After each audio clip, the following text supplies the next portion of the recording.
Welcome everyone to the work meeting for the Planning Commission of Virgin Town. The date is June 18th.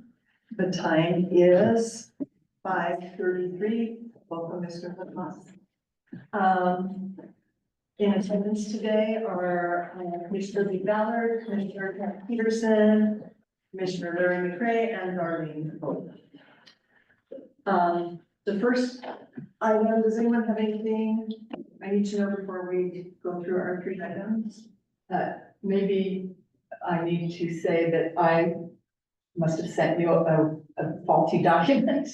Yeah, and we can still fix that. Okay. Okay, as long as I get it right. Okay. The first item on the agenda is the alternate two-family dwelling ordinance, and this was written by Karen, and I would like to put this off just in case he's just running late, because I think it's important when we discuss something or the author be present. All right? Is that okay with everyone? Great. Mhm. Okay, so that will go down to number 2, which is an ordinance updating, clarifying, and amending various sections of Virgin Municipal Code Title 16. Chapter 8, supplementary and qualifying regulations. And, you have a copy of that? Kent? No, I can give you one. thank you. I think it's not missing full paragraphs. Does the commission need a moment to read that? Or are we good to go? I think I'm good. Everybody else? We're good to go? I think so. All right. So. I'm gonna back off just a minute because, one thing I wanted to make sure we did at this meeting is address any and all of Mr. Alacos's comments. And so, I have stuff to say, but that doesn't mean you guys don't have anything. I know we were all taking notes, so if you have comments about those two that addresses some of his comments, that would be fine. Larry, do you have anything at this moment? This particular one, yes, I do. Well, it would be, his went over multiple, Oh, I didn't see that. yeah. So these are my notes, Oh, you know, things that I made and then responses. two. Well, Tom Lacosse's comments during the public hearing. Oh, May, and he had the overlay, he had comments on the woodwork, he had comments on the CUP, he had comments on chapter 8, so all. And of those, we've already resolved the one on the work, but I'll still address the comments just so he knows he was heard. And then, the overlay is not on our agenda or anything, but I still address his comments. Okay. And then the two tonight we are also discussing are the title, chapter 16 CUP and the chapter 8, and those two are on broad discussion as well. So there was a question about purposes of overlays, and specifically what was being preserved by this overlay. And just to clarify, we are preserving the character of our residential neighborhoods. And because of your comments on titles, several title pending ordinances titles have been amended, based on those comments. And you had a concern about the 100-foot setback in the buffer zone. That's the buffer zone, it's not a setback. Within that buffer zone, there's a much smaller setback. Okay, And within that buffer zone is where all those uses are allowed. okay. And then there was a comment about the before and after sections. And it is our practice when ordinances are amended that currently exist, we do a before and after, and where it is appropriate. If it is a brand new ordinance, this will not happen because there is no before. However, we did adjust some ordinances to reflect that comment. So if something existed, there's a before and after. Yeah, but I think that I think that's chapter chapter 16. 16, that, like, you did that to everything.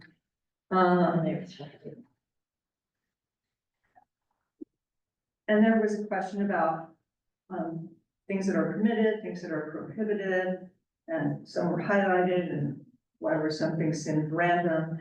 And the purpose of a public hearing and our this work meeting, that's the appropriate place to have the discussion you were referencing. And under the recommendation, however, of our contracted town planner, unlisted language is the preferred way of wording it, but we are following up, on that to make sure that is accurate. Okay, It is accurate for now. it's accurate for now. Okay. Wisest way to do it. And then, there was a comment about limited commercial uses. Once again, this is all in the overlay zone. And that is true, because in order to preserve residential character of the abutting neighborhoods. However, there are some uses in that level zone that are not allowed in the greater commercial zone. Correct me if I'm incorrect on any of this.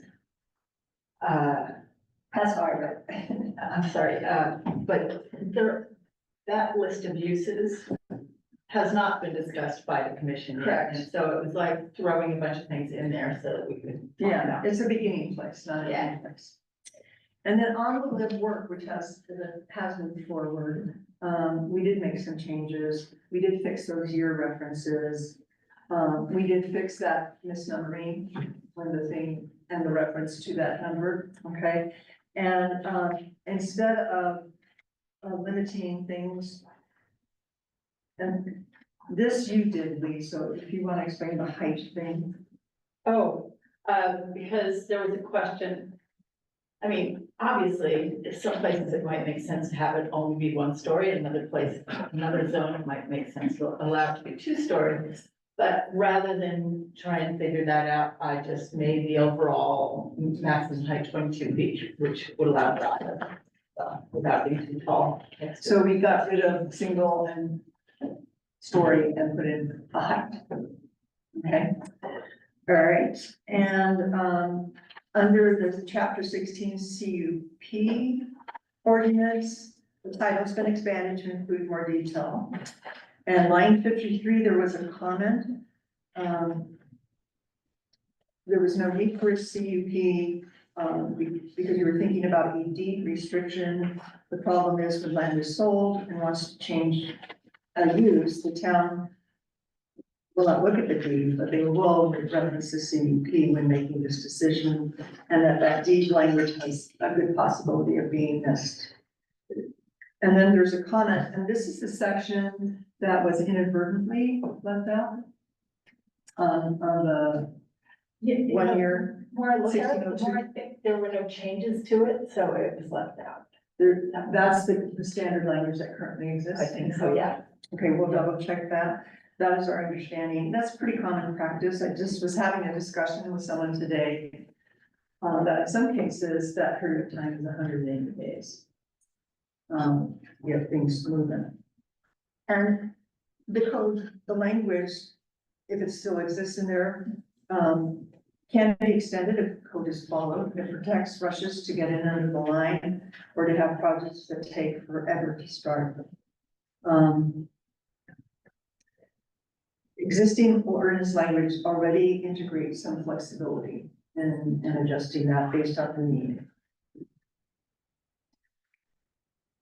And a comment was made about whoever would build if they had to get a CUP. We have many businesses functioning under a CUP in town currently.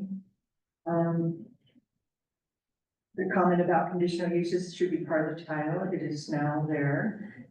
There's a comment about low impact. Oh, the comments about line 103 about low impact is not relevant for the most current version. It's Oh. line 103 in the May version. Can I say something too? Sure. Just back about conditional uses. It's not true that if a use is conditional, that you can't rely on what you're going to have to do before you get the permit, because it's not a discretionary decision. If you follow all rules in the ordinance, the conditional use permit has to be granted. So it's not, the only difference is, the process. And it's not, if it's low impact, it's not a very big process. And then chapter 8, the comment was made, it was simply a redo of the March 11th ordinance. And we said yes. And then, after review by our planning staff, our consultant Riker and his team, changes were made based on their input. And he was pretty specific about the change that was questioned. About it being in the. Yeah, I can look up that email if need be. There was a discussion about single water connection. And, one possible solution again is, because even in the alternate version, there's a single water connection, but that can be split off for 2 meters and it would be less expensive, is my understanding as well. Split up the 2 private meters. Correct. Yeah, Mhm. I've done that before and it's much less expensive than getting another meter. And then, just so I was getting things accurate, I re-listened to both the work meeting and the town council meeting from August. And, over and over and over, council mentioned that the impact should be no greater in a 2-family dwelling than of a single family dwelling. And there was mention of the 1 septic and the 1 3/4 water line.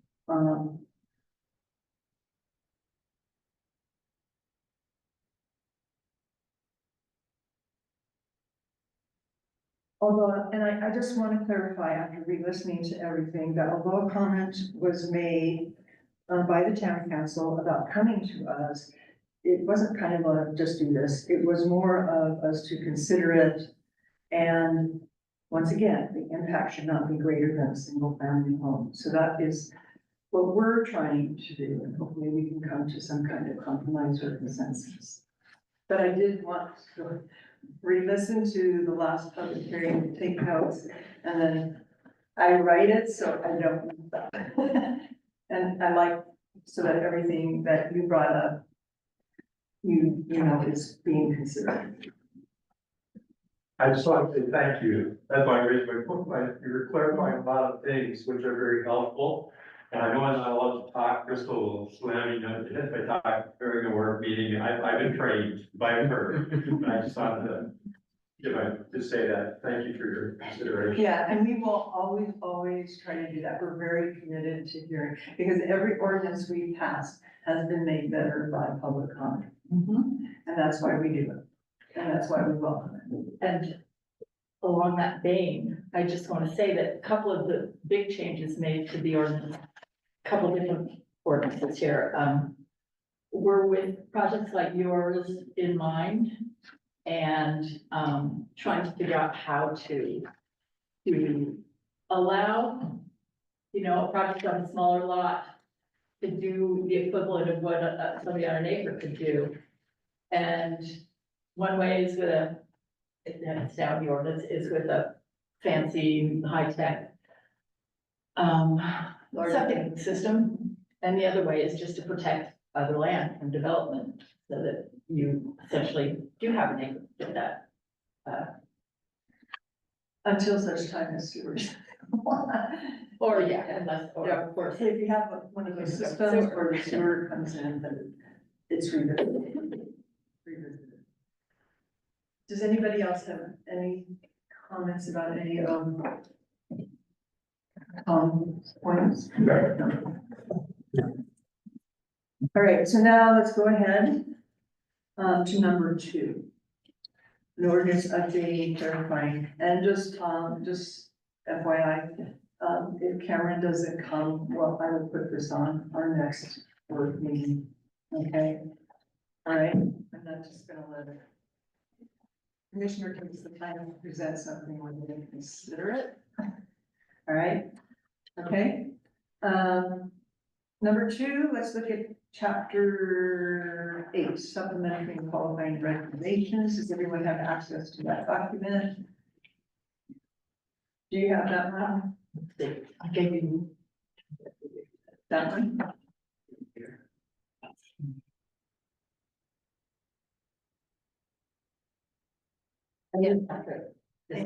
And this is one where the title is changed, and it says to add language for limited to family dwellings into amend sections on building height, exceptions, water, every village can read it, okay?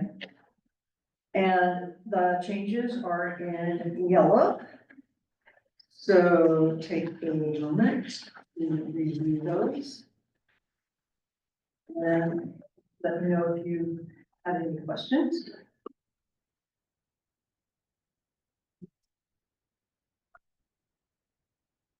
So I'm confused. So is this the streamlining low impact conditional use permits? No, the other one. It will say here, Title 16, Chapter 8, supplemented thinking. The title 16. It does.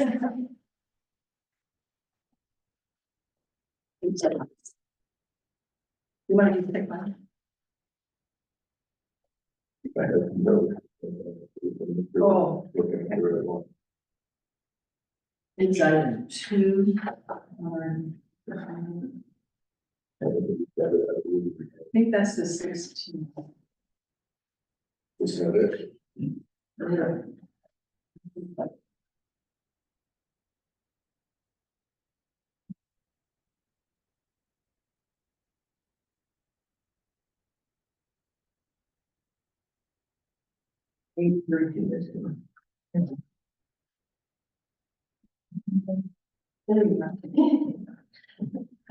Okay, So it doesn't say anything about two family dwelling on our, well, that, what we're talking about. yeah, that title should have been there. The two family dwelling, Well, it's in the title. it's in the title now, but It's on this, but it's not on there. So I'm looking for, Yeah. yeah. But I had to get this in. Before this was, the updates were completed. I submitted this. A week ago Sunday, Yeah, that's why. I'm like Tom, I get confused with, Yeah, it's okay. What, is something wrong? No, it's just that when I had to submit what we're going to work on to Crystal, this new title wasn't finished yet. Oh, So, and because it's a work meeting, I didn't have to submit the documents. So Correct. I just submitted the ones, probably from the public hearing language. Or whatever language I had on the version that I had at that time. yeah. Okay? That's the best I can do. But the first part is the same. Right? The first part is the same. So, and you had notes on that, one, right?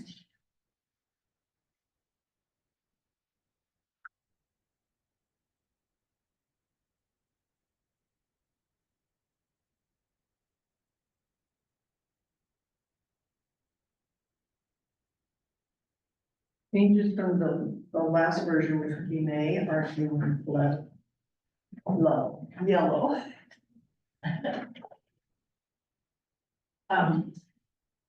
Actually, there are changes from previously that are in yellow, and then the orange ones are from the most recent.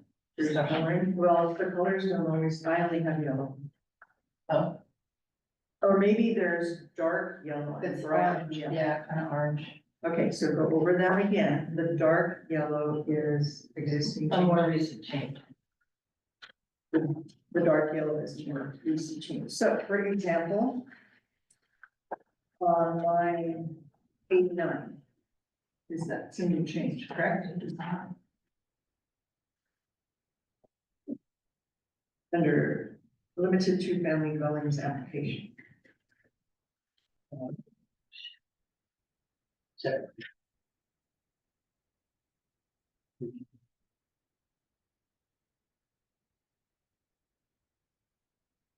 Wow, my numbering restarted, I don't know why. I'm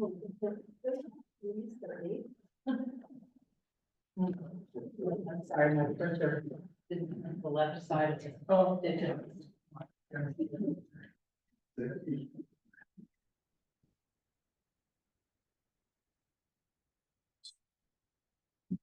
Family going, Chapter 8. and we, those you got here. We waited, I wanted to wait to. Am I correct in that? Yes. Okay. And that says, if granted, no renewals are required unless and until ownership has changed, right? Yeah.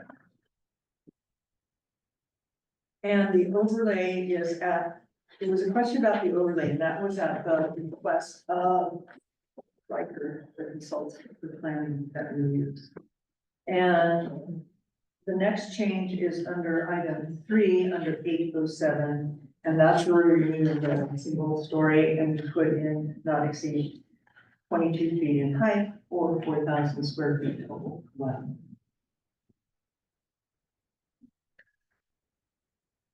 The next change, were those the only, and the title change, which I already shared.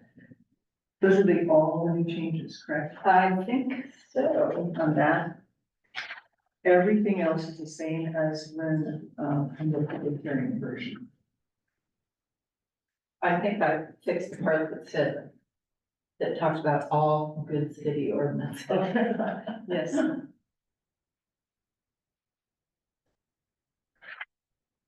I'll give everybody a moment to look and think and ask.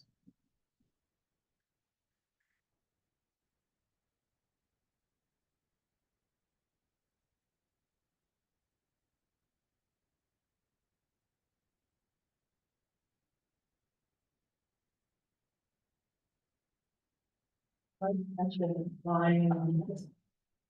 My numbers are going here. I think it's 55. 55? 55? Yes, because Cameron, you had noted that it might not be legal the way it was written. So I expanded what might be required for getting permission to use gray water. 55? Is it, my numbers are all. Your numbers are on. Because mine 55 says, whereas. Building heights. Maybe it's 155. Yeah, it's one bit. Okay, okay. None on mine.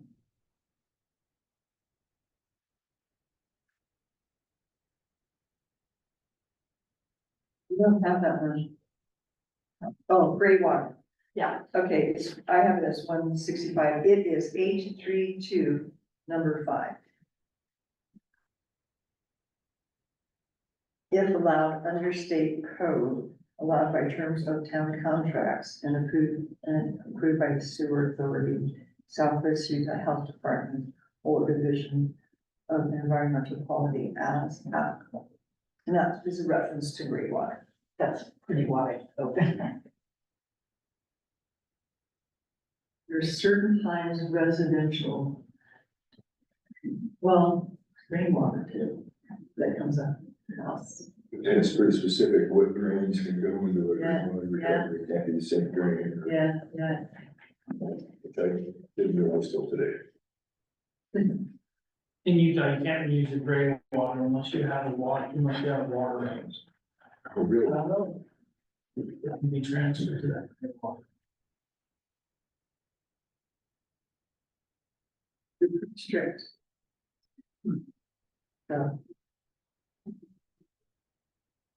So Cameron, you're saying that's it's still not feasible. And it is as allowed in the state code, someone has a water permit. They have a water permit, you're getting a company, they get an attempt to transfer that. Yes.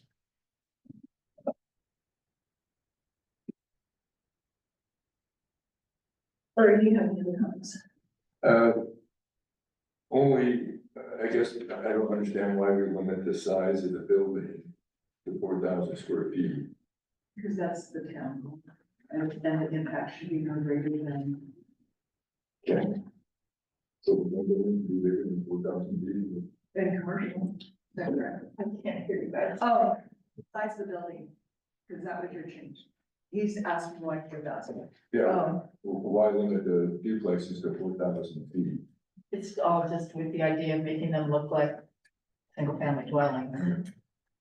I mean, it's paid for a duplex, but just, you know, why we would restrict it, But so far, I can't hear you. try to be closer to the money. you might check some microphones for me. Because I can't go through either, so. All right. See, Crystal, we always need. You gotta talk in that mode. I know.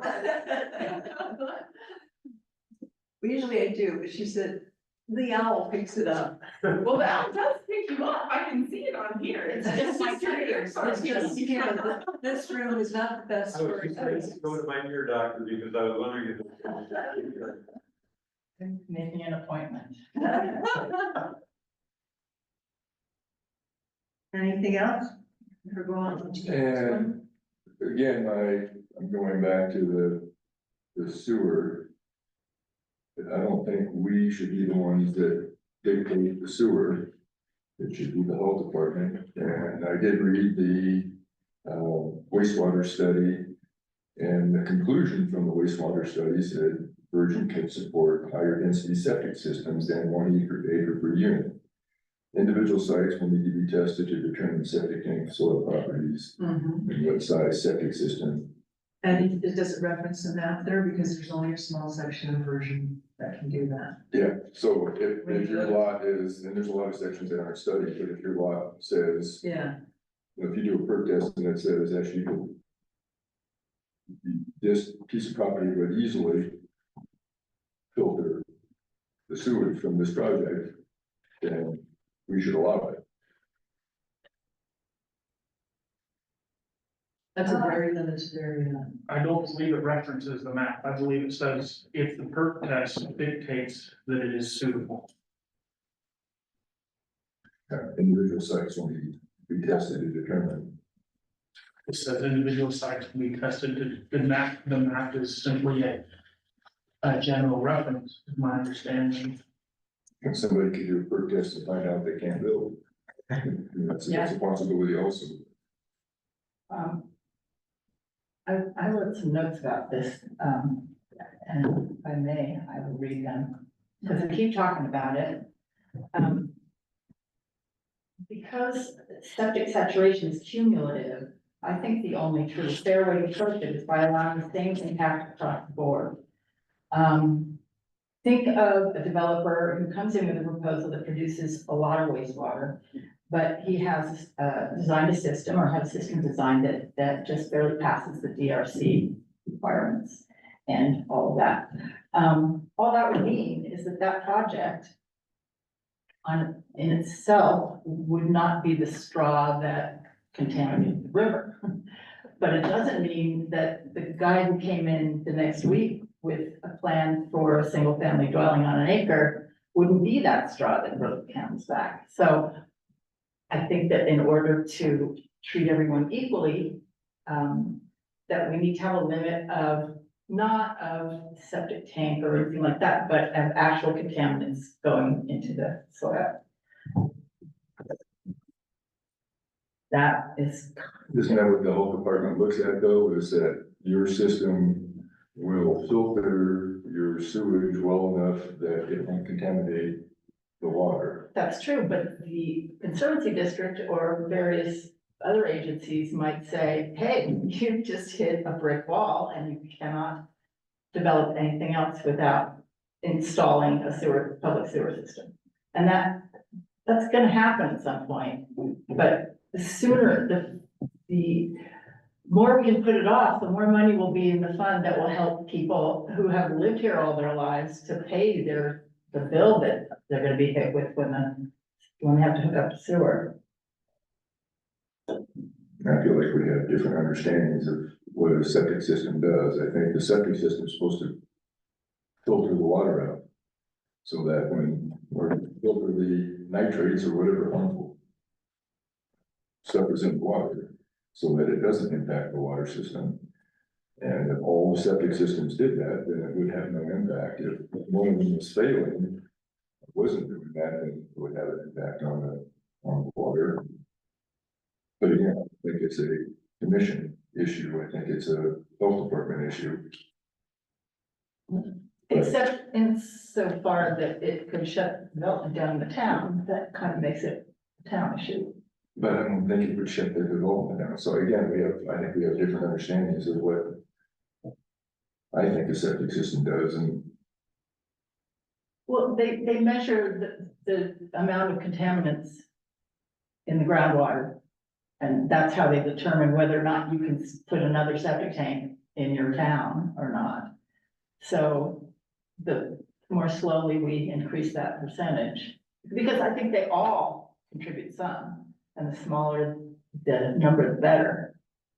And yeah, I mean, I think there are new systems that produce very few contaminants compared to how much wastewater they're treating. So I think that's something we certainly should And I think make you room need, for in the ordinance. and I'd like to add that you need to look at the wastewater study as a whole. And that is exhibit 6 at the end. You can't, because it's just like most documents, you can quote a section and sounds great until you read another section. And,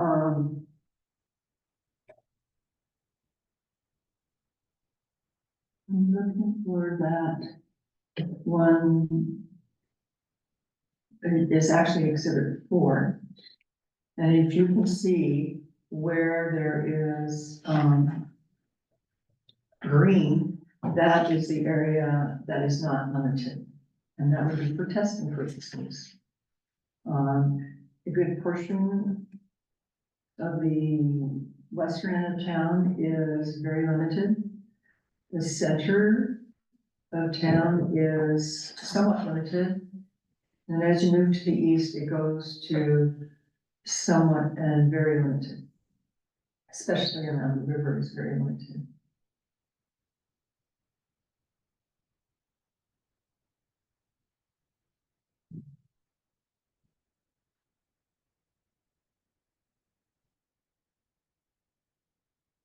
It might be worthwhile revisiting when we get that private sewer line, because that would open up some Yes, capacity. that would remove some of the contaminants that are right now going.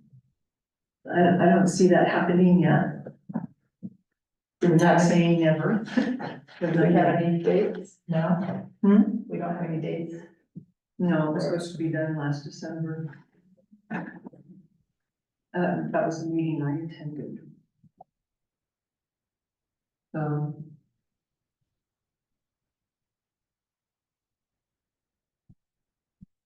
Yes. Spoke with an old neighbor just this past week. When we lived in the St. George area, we were in actually in a different community, different city. It was called Bloomington Ranches. The Bloomington community was a different town, and now it's part of St. George. But we were in an area that was, in a way, a lot like us. We were in what was called the ranches.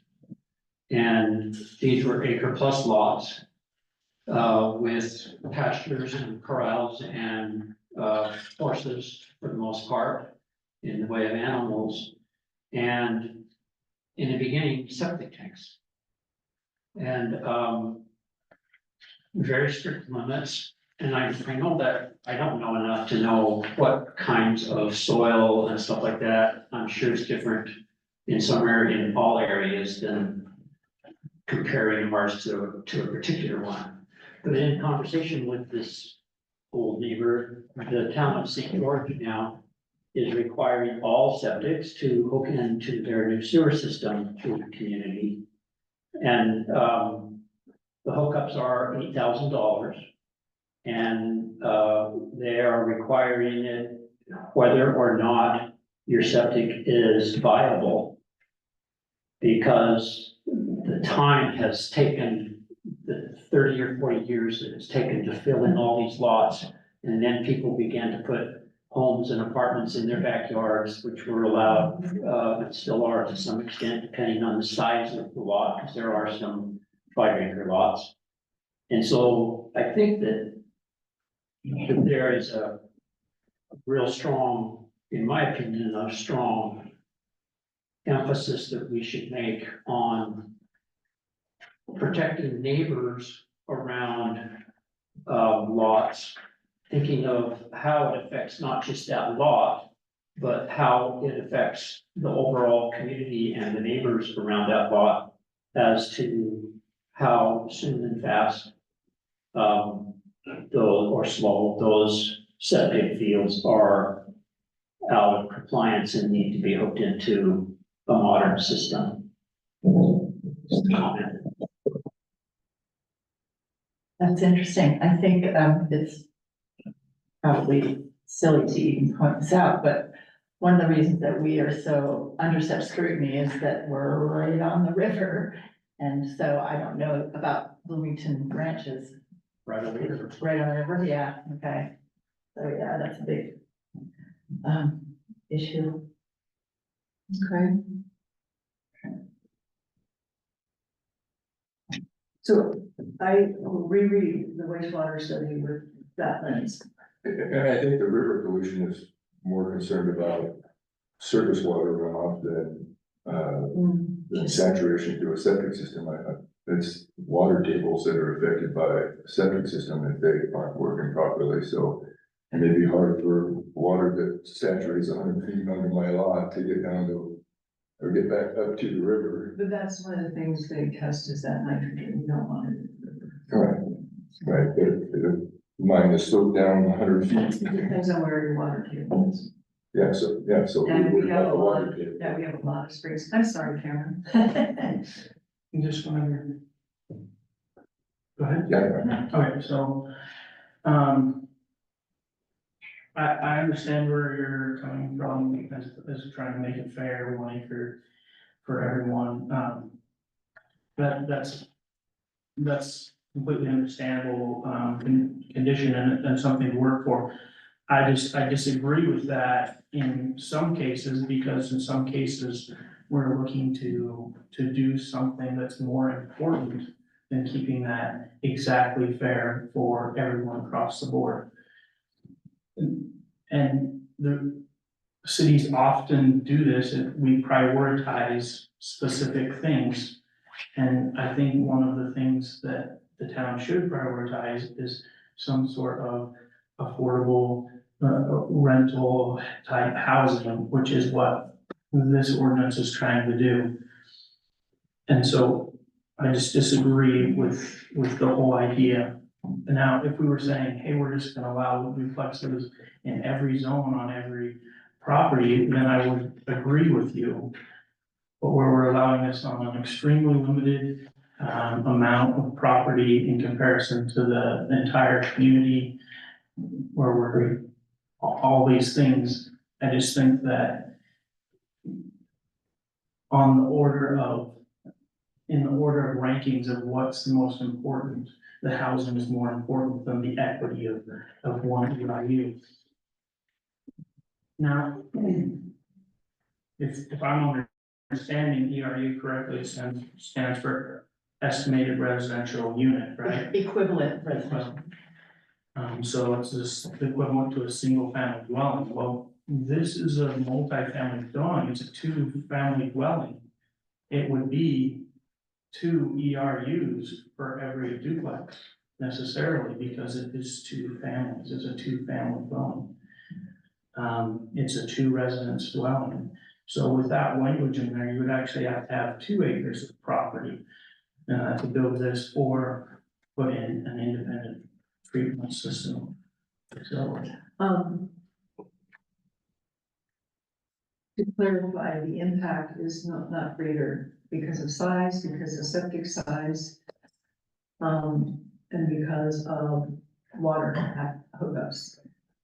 It's the same as a single family. That was the intent. It's also presumed that being half the size of a single family dwelling that probably wouldn't have a lot of people living in it, so. And also, I think the town council gave direction, as to keeping it to the impact of one ERU. So limiting the size of the building. Limiting the size of the septic tank does not change the fact that it's 2 residential units. I could build a 3,000 square foot home, or I could build a 5,000 square foot home, it's still counted as 1 residential equivalent. So this is necessary, just because they're smaller does not make them less than 1 residential unit. I understand what you're saying, and I think that that's certainly recognized. And there is a table that says what in Virgin, our own demographics here, the table tells us how much water and wastewater is the average single family dwelling.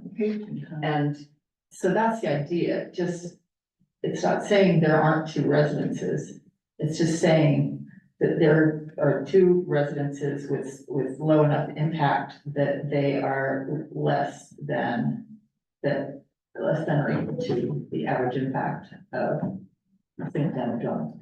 I mean, it's the same thing as the tables that are all built on the idea of ERUs or ERCs. They're not talking about residences when they say that restaurant requires X size of water supply because it's this many ERUs. So I think it's okay to use that as kind of That table is on, if anyone's interested, is on page 47 of the 22 wastewater update, page 47. Yeah, I'm not saying that, but when an engineer goes in there to estimate the water usage, when they go and estimate the water usage, two apartments, despite the fact that they're the same size as one house of the same size, is going to use more water. So they may say, well, this is, the ERUs of this duplex is 1.5, then it'll be 1.5, but it is necessarily going to be more than one house. depending on the house, yeah, but I mean, if you're talking about average, Yeah, you know. because we don't do an ERU based on the size of your house. An ERU is a house in this case, when they're making these estimates, because they're going off of average. Some people build bigger and some people build smaller, and so it averages out. But when they do the water estimates of a duplex, of a 2-family dwelling, those water estimates, meaning the sewer impact, meaning the ERUs, are going to be larger. So even if you had this on a 1-acre lot, it's not going to suffice. It's going to exceed. You're gonna have to be over a 1-acre lot to even build one of these. No. And acknowledge, I mean, So, So but if that's what we're saying, then we're not creating a path for affordable housing. We're not creating a path for affordable rental units for workers, for family, for whoever is wanting to rent these long-term. Seasonal workers in Zion, or even more permanent workers in Zion. The way it's written, we're not creating that path. So if the goal is to create a path to have these affordable units, then that has to be taken out of there. If the goal is to not do that, then, okay, then we'll just wait for the sewer system. and I disagree that the way it is written in here, that it is doing that. And as we move forward, there's options that are available to have more than 2. It says unless. But that was the charge given to us by, the town council. So Cameron said it much better than I said it. I was trying to say what Cameron said, but my thought is if our goal is to allow for affordable housing, then let's allow the lot to dictate what can be built on it, not necessarily the size of the lot or an ERU. If you could build a 3-bedroom and a 2-bedroom duplex on that lot and it will percolate and filter the waste, then we should encourage that. If we're truly trying to get to affordable housing. If we do it, we're making assumptions that the average household in Bergen is 2 people. But we have no limits on the size of how many occupants. Assumption. It's in the whereas. So, That's the average, but average applies 50% of the, so 50%. I think an ERU is the wrong way to, Okay, but then we're told, the engineers are the ones who said this. Okay, can I comment? The engineers didn't say that. If you read the conclusion of that study, and you can look at your maps, and the engineers can use the maps, and we can present the maps to the DRC, which includes the engineers, which includes the outside sources like the Water Conservancy District and the Sewer District, and we can let them make that determination of whether it is an appropriate location, whether the soils will handle it, and if they will, I don't think we need to push the fairness concept for a small number and a restricted number of units, because I think that the availability of affordable housing takes priority of the fairness of one ERU. Yes, Absolutely. I would totally agree with you if the survey results reflected it in any way, but they really don't.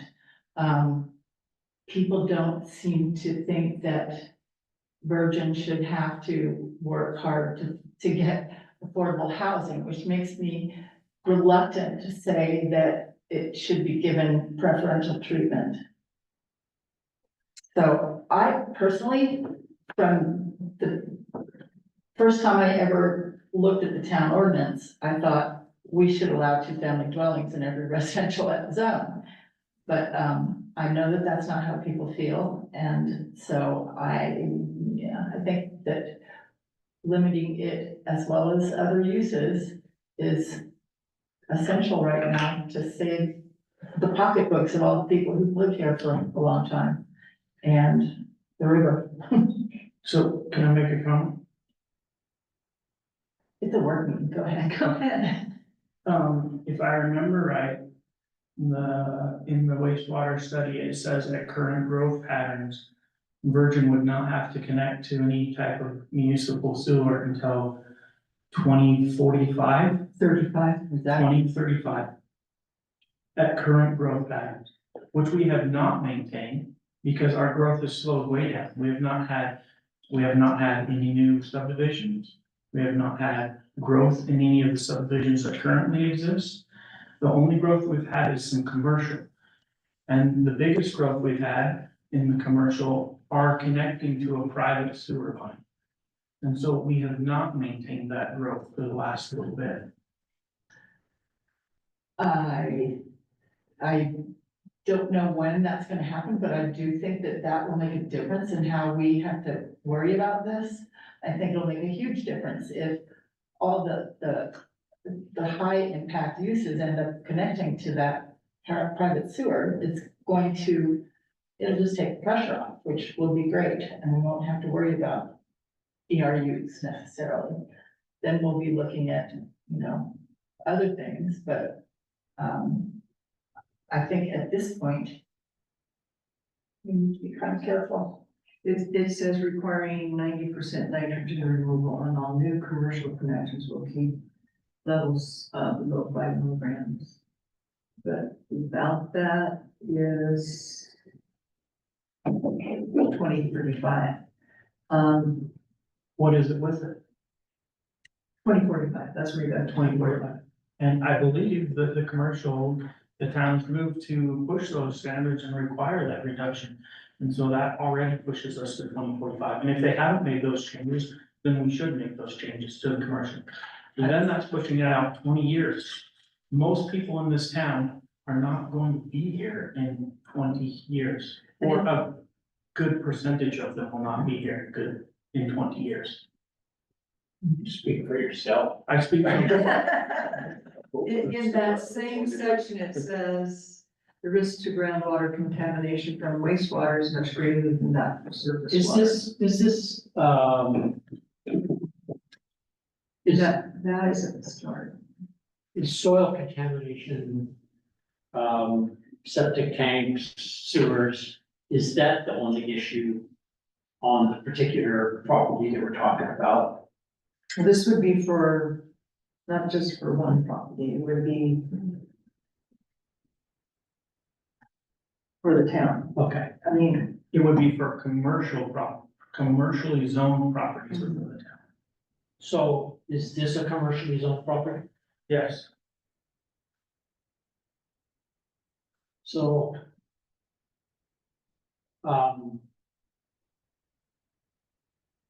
So it's in a commercial zone. Has a home on it, right? I haven't been over and looked. 0.73 acres on that lot, there is already residence, I believe it's about 1,300 square feet. Is there a specific use we're looking at right now? Or are we talking about the areas? you're talking about specific use.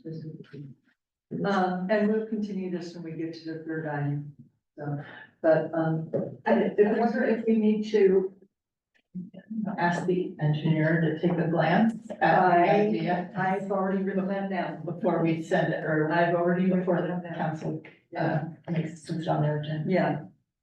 Okay. Are there any other items in that ordinance?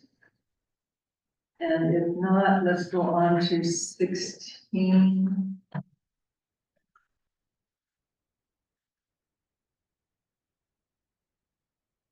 And while I look at this title, Lee, do you need to amend it? It says an ordinance amending Virgin Municipal Code Title 16, you don't mention a chapter. Oh, It's chapter 16. yeah. No, it's not in chapter. Oh. It is chapter, it needs, but It's it's also chapter chapter. 16, that's exactly what I was saying. Yeah, it would be nice to mention the chapter type and title. I don't think that's a fatal one. All right. Start this here. Dale, are you gonna take a moment? Mr. Kent, do you need a copy of this one? Yes. Oh, you have a copy? Yes.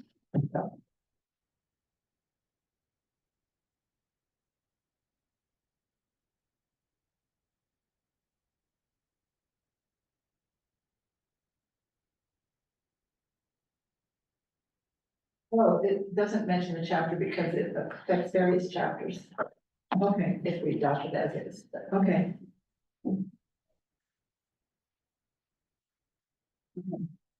Keep that on, as a note.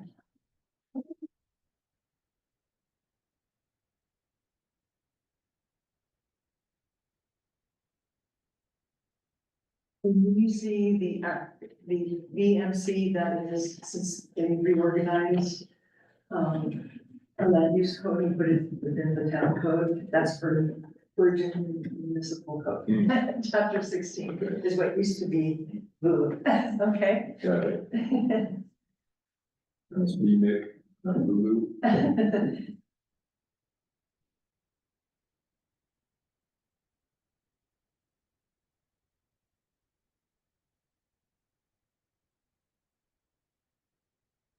Start this off. Does everyone have time to review it? I don't know, I read it for you. So, Do you have a line? Oh, I don't, this doesn't have Those it. lines, one there, no, I have a specific general comment. yes. Go ahead. So I have no problem with making this an alternate path, an easier path to some conditional uses. I think that's fine. I don't understand the reason why, a low impact use would need to necessarily come before planning and zoning if you are not requiring a public hearing, or if you're not taking public comment on it. If you're not requiring that, planning and zoning typically relies on the input of the town lawyer, the town engineer, the town zoning, enforcement guy, the zoning person, and the clerks to, review and make decisions on, conditional use permits.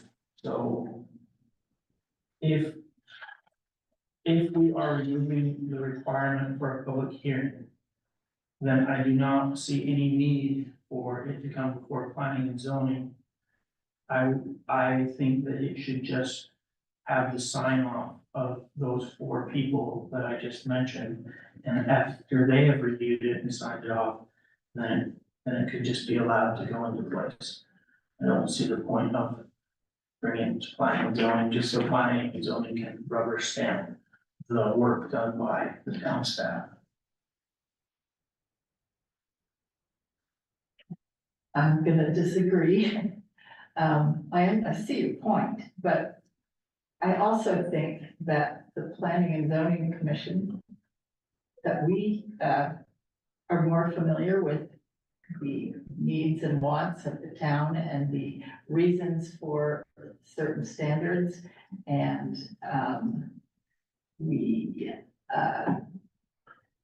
we have staff who doesn't live here, who just, I mean, our engineers don't know that much about the town. I mean, I guess, And if you recall, the purpose of this is until such time as we develop their standards. And then things, exactly, and then. then we'll be going to permitted use.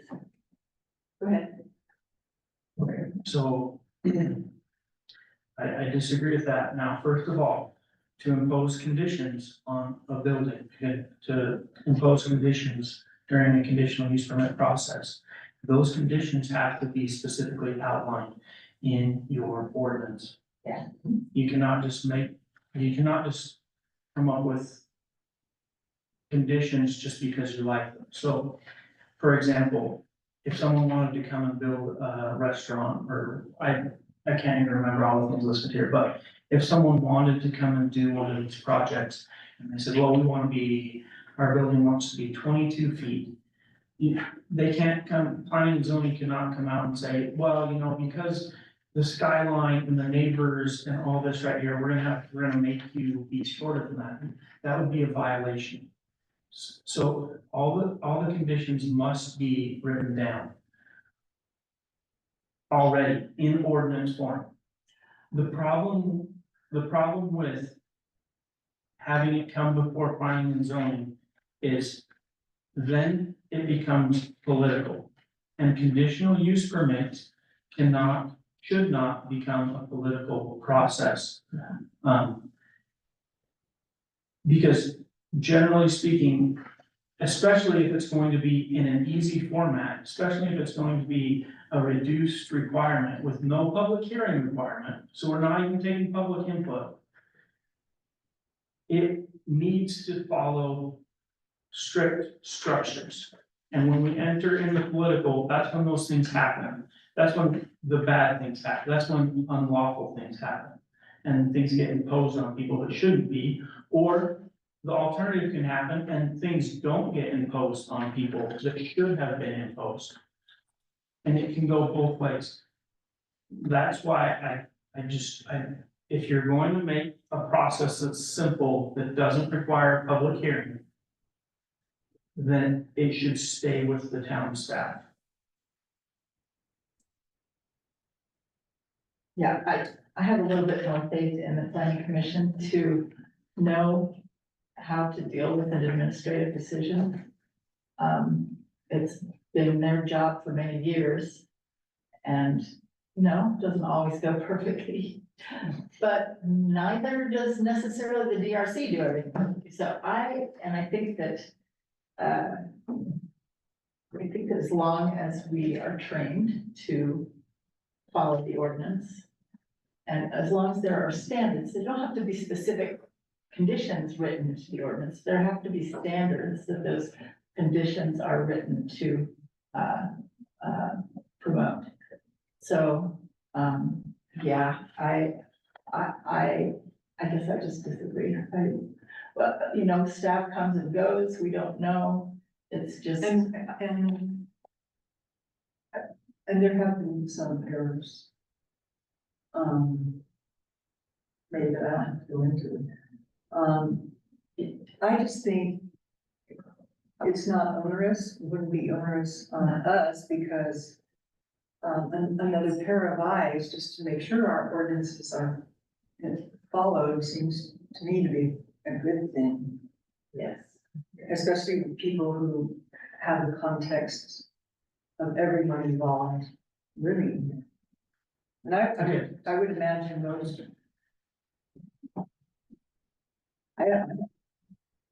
My whole goal is to follow the ordinances. Right.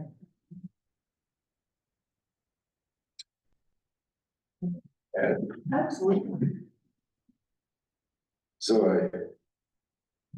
I was gonna mention this before, but I don't think there's a lot of our staff that can afford the liquor, and you just mentioned that our staff doesn't liquor, and I think because there's no affordable housing here, which is why we need to focus on the Yeah. affordable housing.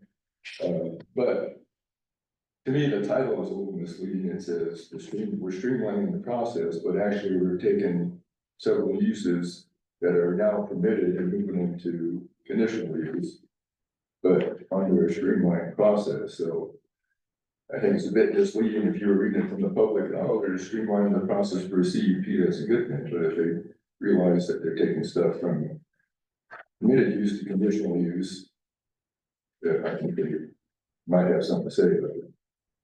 But Should it be in a different order? Make certain currently permitted uses conditional first and then providing streamlined process, we can change Yes. it around. There should be two separate ordinances, in my opinion. And we mentioned training, and again, the handful of meetings that I've run to that are sponsored by the state have said eliminate conditional uses, not add them. And take each one of these, if one of them is event facilities, we need to sit down and write a set of ordinances that strictly deal with event facilities. And what the requirements are, those are specific uses for that type of business, and make it a permitted use with these conditions. Not a conditional use permit, but with these requirements, I should say. That is the goal. That is the goal. Right, This is a means to the goal. This is a temporary situation. and eliminating these from approved uses in highway resort seems very counterproductive. I mean, a brewery or a winery in a resort zone seems to be the appropriate place to put those. And if we have concerns about either one of those, then we need to write a set of ordinances that, and if, instead of adding them to a conditional use roster. Yeah, I mean, come up with some standards for it. And maybe we just, each one of us go down, I mean, if it's just noise and, I mean, what are there's gonna be? Noise, view, smells, traffic, Chemicals. yeah, smells, chemicals, and all that. Well, health department will take care of with the chemicals, but, Lighting. but we can limit the noise, we can put, and that should be standard in all our commercial zones, but I don't think it should be a conditional use. Which use? So restaurants in a commercial zone to me is not a conditional use, it's, you should be able to go in and apply for a permit and get a restaurant permit. I don't think we should have a special set of restrictions Or if we do have a special set of restrictions, it should be outlined so that when somebody comes to the counter and wants to know what it's gonna take to build the restaurant, they don't have to buy the lot first. And then come to a council, a planning commission meeting, and then go to a potentially a council meeting. To find out whether or not they're gonna be able to do what they just spent $1 million on a lot for. Yeah, that can't legally happen. I mean, unless they buy a lot in a zone where it's not allowed, because if something is listed as a conditional use in a zone, we have to approve it. We can't, you know, unless there's some off the wall reason why it simply is unhealthy or dangerous or something in the specific location where it's proposed. But yeah, no, the town has to approve a conditional use permit. It's not discretionary at all. It's not like a rezone. It's not like, you know, adopting a new code. It's administrative. Seems like a unnecessary process then. Yeah, we should get going on it. Yeah, and we have a planner now, we could That's true. task him with coming up with a set of standards on at least these 4 that we're taking out of permitted. That is a brilliant. So- I have a question. Okay, so we have 4 uses there that have been taken out. So if we're gonna move on to this point of it, we have 4 uses there taking out. What standards need to be applied to these uses for them not to be conditional? That's what we're just talking about. Well, I mean, obviously, whoever wrote this said, oh, that, because there's more uses than this listed as permitted, right? So obviously, when someone looked at this, they said, oh, this use needs more conditions, this use needs more conditions, so I'm wondering what those conditions are. Yeah, I mean, that's what we have to figure I out. mean, Oh, the reason those were chosen, Yes. just because they have, you know, health concerns and, mainly it's that, I guess. Health and safety stuff. And big impacts, you know. so. Okay, so health and safety or big impacts? Both. I mean, one or the other. And that can be, Because it's not like there's no standards, right? So he just mentioned a whole list of standards, lighting, noise.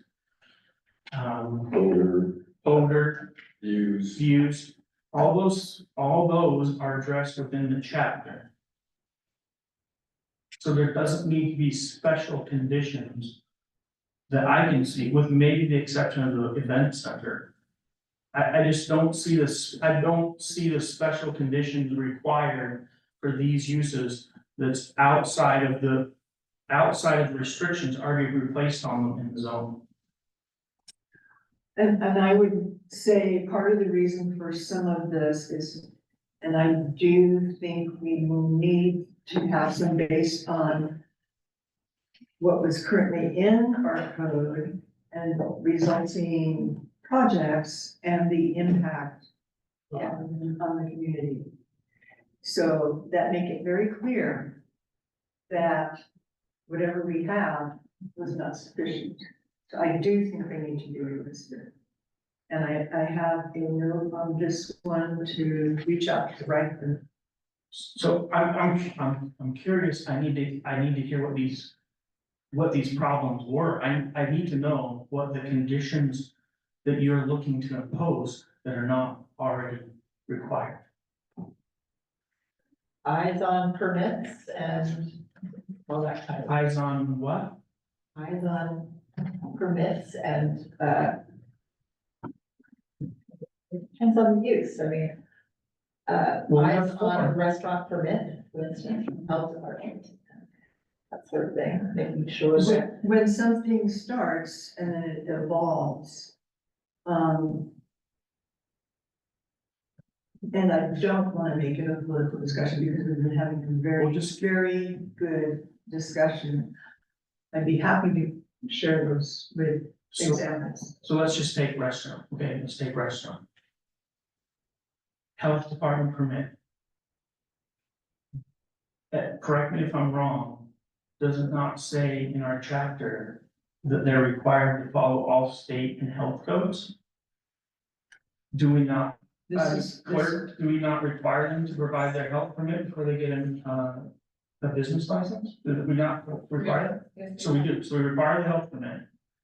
So if we take restaurants, like what is the condition, what is the extra condition that we need to place on a restaurant? Maybe not extra conditions, maybe just ensuring that they understand that they are to follow the conditions that are listed in the ordinance. We have plenty of privacy of events. businesses that don't follow the lighting ordinance that used to be in effect, much less the new one. So is that, All is that not why we have a code enforcement of officer now? our businesses, A code enforcement officer? So we have a code enforcement officer now, which we didn't have in the past. all of our businesses and all their licenses state on the bottom of it, must obey town ordinances. On all their licenses, it states that on their, under their conditions. Every single business license I printed off. So I don't see how requiring them to come to planning and zoning and say. So planning and zoning can say, hey, we need to see your health department permit, we need to see your lighting plan. I don't see how that changes the fact that maybe after the approval is done, that they put up different lights. So I don't, Well, there's been cases, I'm sure there's cases. there've been cases where there were violations of our code in the plans that were not caught. Okay, but after they are caught, they're required to be corrected, right? No, No. Yes. not if they're signed off on I mean, it could be, but it would generate a lawsuit. And wouldn't it be a better practice to have one work that advise that the context of a local community to not scrutinize the health department, but to make sure, double check setbacks. I mean, there's been multiple, wrong setbacks. There's, the parking is the correct size and the correct location. That, sound spillage is accounted for. That privacy fences between commercial and residential areas are enforced. There's been multiple, it would not hurt, in my opinion, and it's not a denigration of staff. They're busy. But to have a different set of eyes with a different mission based on context, based on access to public thoughts and opinions. That's not a public hearing. But this survey and the open houses we've had prior to the survey have been very enlightening. And taught me things that this community wants that I didn't know about before. And there have been many, many times where it's just not.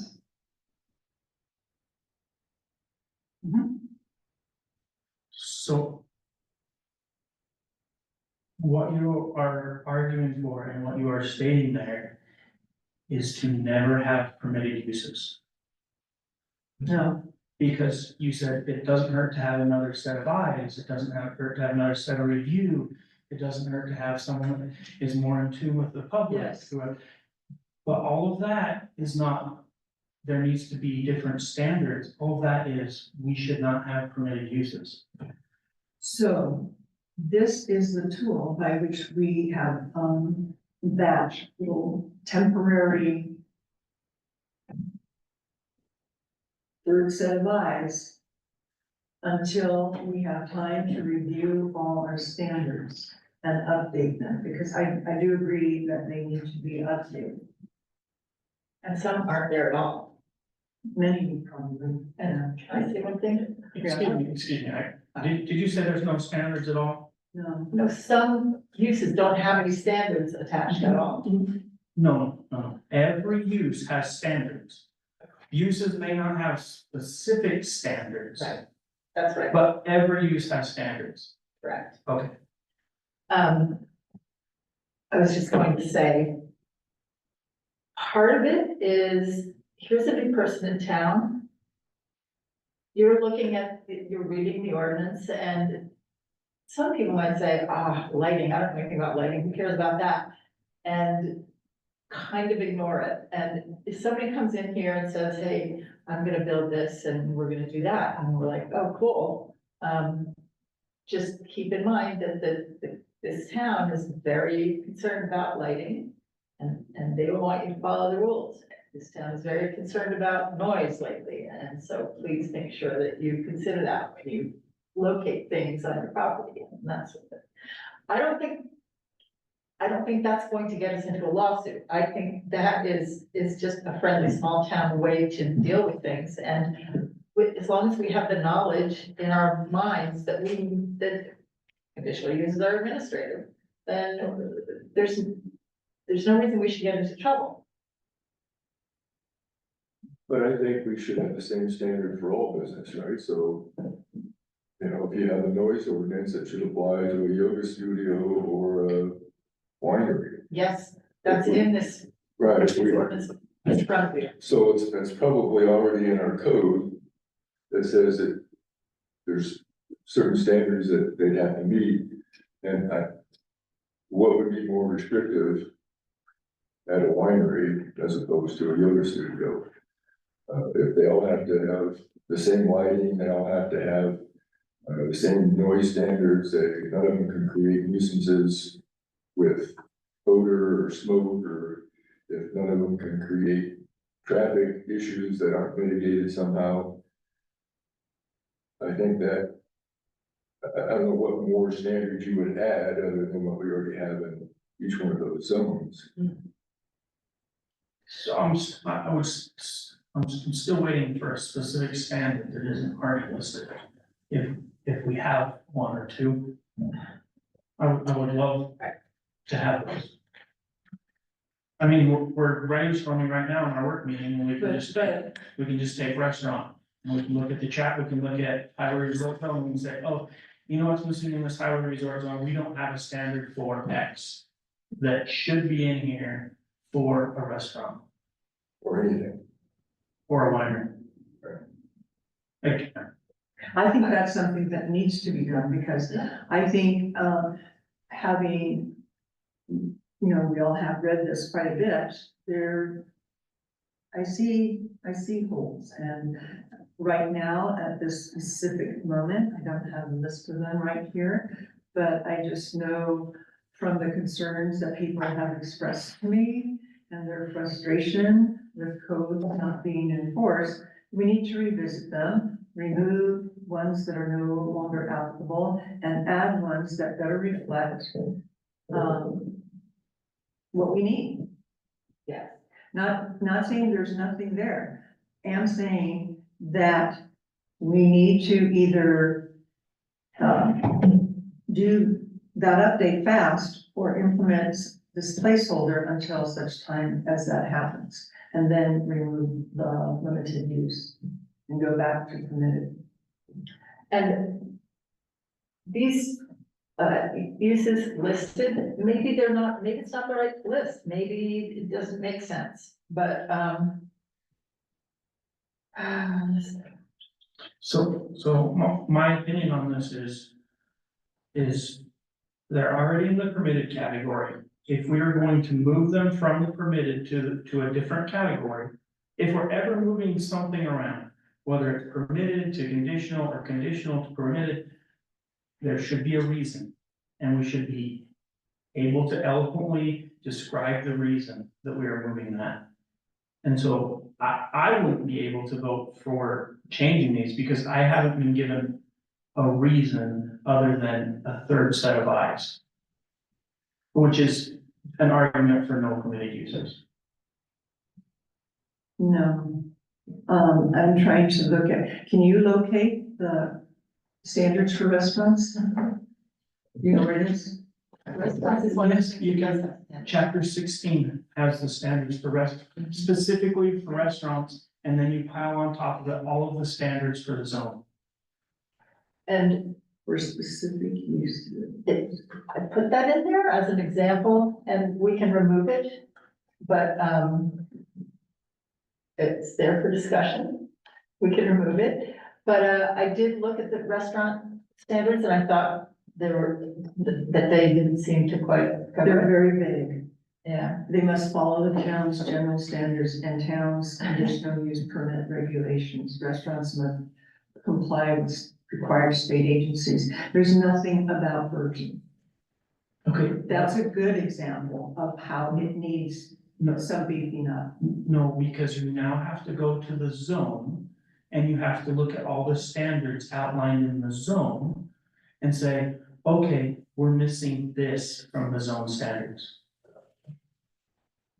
We need this additional one that will apply specifically to restaurants and not other uses, and it's not listed in the zone. but we need to make a list of those things. But when I review this, and when I'm thinking about restaurants specifically and wineries, I do not see those uses. So in commercial, in which restaurants are allowed, the only mention of restaurants specifically is, they're still all general broad. And I don't see one on noise. Do we not have a noise ordinance? Chapter 8, the one we talked about first. So they have to apply, they have to follow our noise ordinance. We have a noise, Well, we haven't adopted it yet. well, but we're working on it, right? Yeah. Because that's not a specific thing to restaurants. That's a general thing for all uses. All users should use the same noise. So, It is a little different for event spaces like this, and that has never been addressed when they redid the requirements for this. The residents around here had a great concern about noise, and they were told we would revisit it. But event spaces, restaurants with performance spaces, a little different than a yoga studio. So I think it should be a little different. So an example of a condition that we might want to write into the ordinance for event spaces is that, depending on how close they are to a residential area, some stricter requirements. so you notice I didn't argue event spaces, right? Because I can see where event spaces may need some additional restrictions. But I don't see it for restaurants. I mean, restaurants, again, that are next to residential zones, you might want to make sure that they are not 24 hours. You know, things like that. Do we have, For the future. is there not a quiet hour listed? I think there is in Highway Resort. But There's also one in the commercial though. in commercial, no? Yeah, or there was, unless it got removed since I was around. There's a quiet hour. I don't know, I just remember it in Highway Resort, maybe it's in commercial too.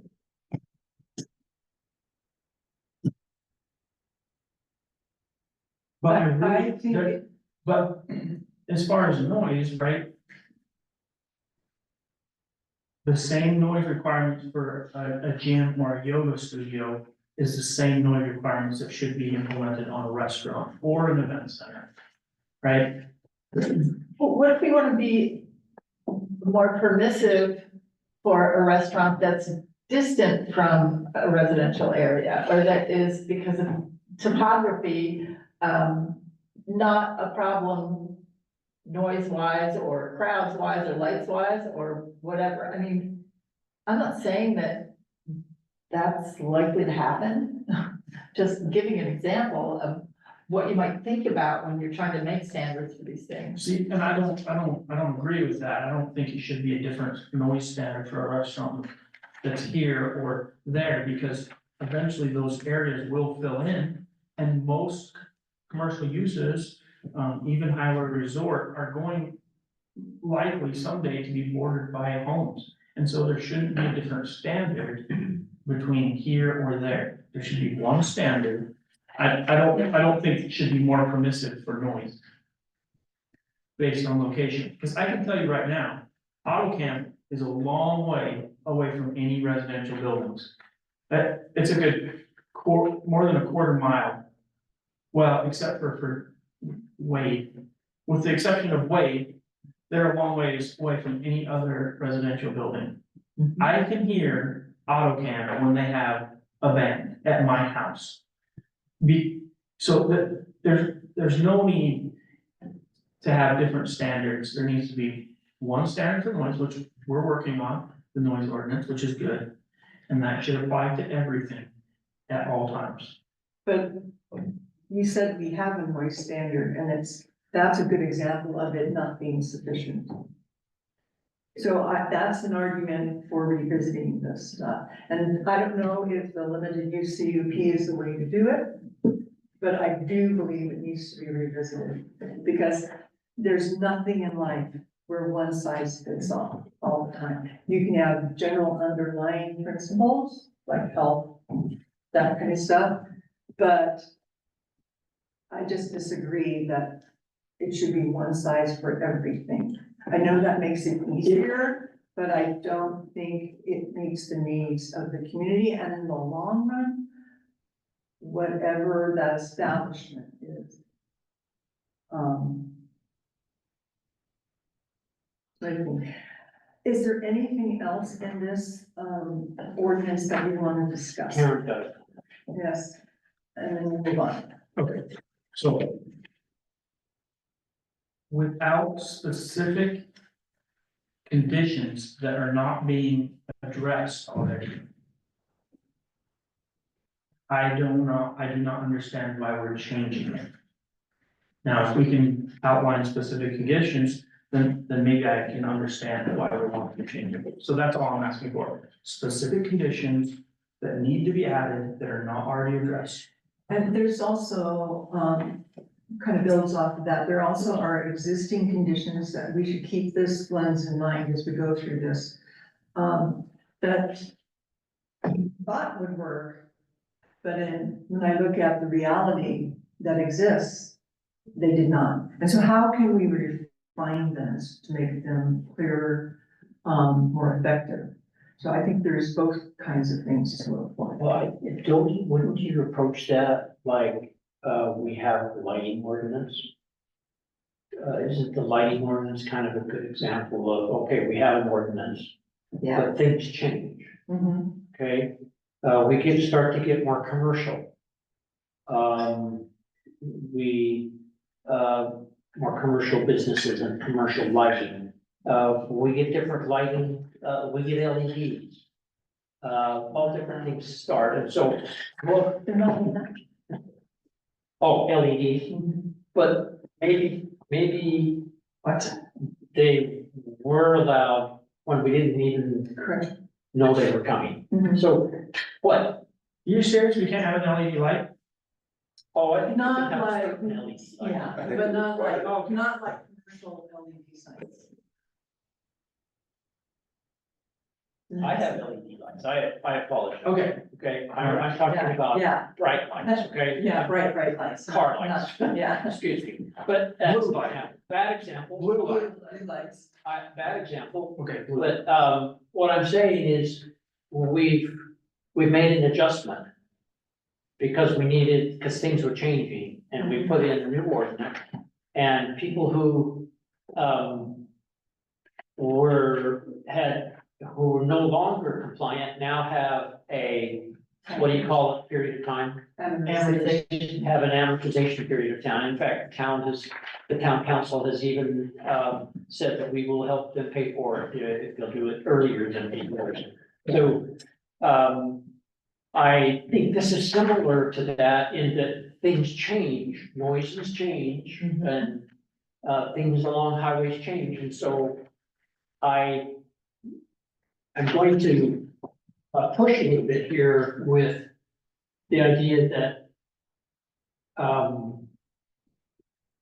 we don't want to be so and I don't quite understand the difference between permitted and, what the other one is, but I think that there's a real strong concept here of having everything uniform in a code.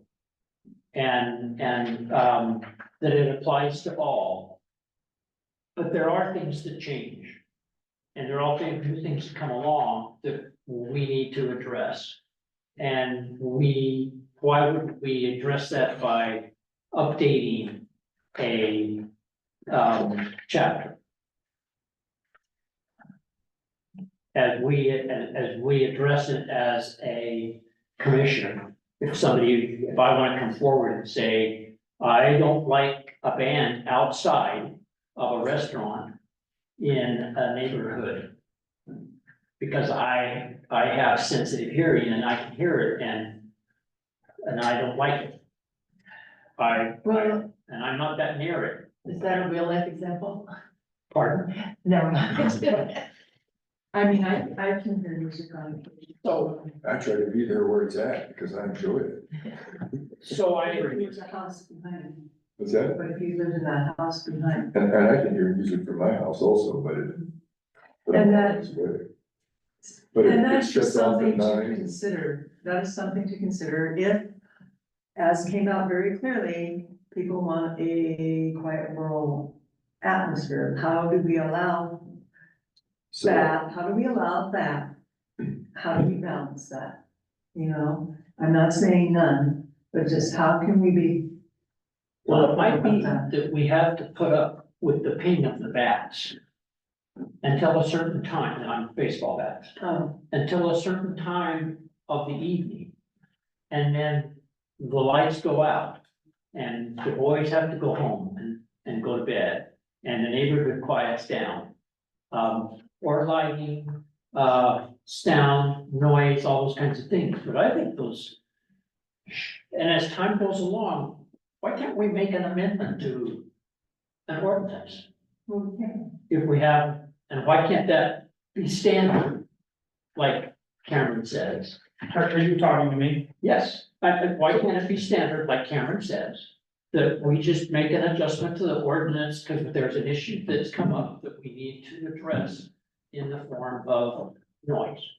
So we're gonna put this in the existing noise ordinance. Why do we have to have it? So I agree, right? I have no problem with changing ordinances. What I need to understand is why. Why are we putting these uses on this? Why are we moving these uses? Well, I don't, That's what I want to understand. and I don't understand permitted uses and conditional use, I don't understand the difference, so I need an education in that sometime. I'm saying, I see your comment of there's a standard permission, there's a standard, use, and it holds for everybody, not just something we want to pick out of the sky. right, and I think all uses in all zones, different zones should have, you know, if there's a decibel level and a time that's specific for that zone, it should be for all businesses, it doesn't really matter, but the differences would be like a yoga studio may not have the same parking requirements as a restaurant, so you might have unique standards for that, but that's easy to write into the code. I don't think you need a conditional use, you should already know that the town's lighting ordinance exists and that the town's parking ordinance exists and the town's noise ordinance exists.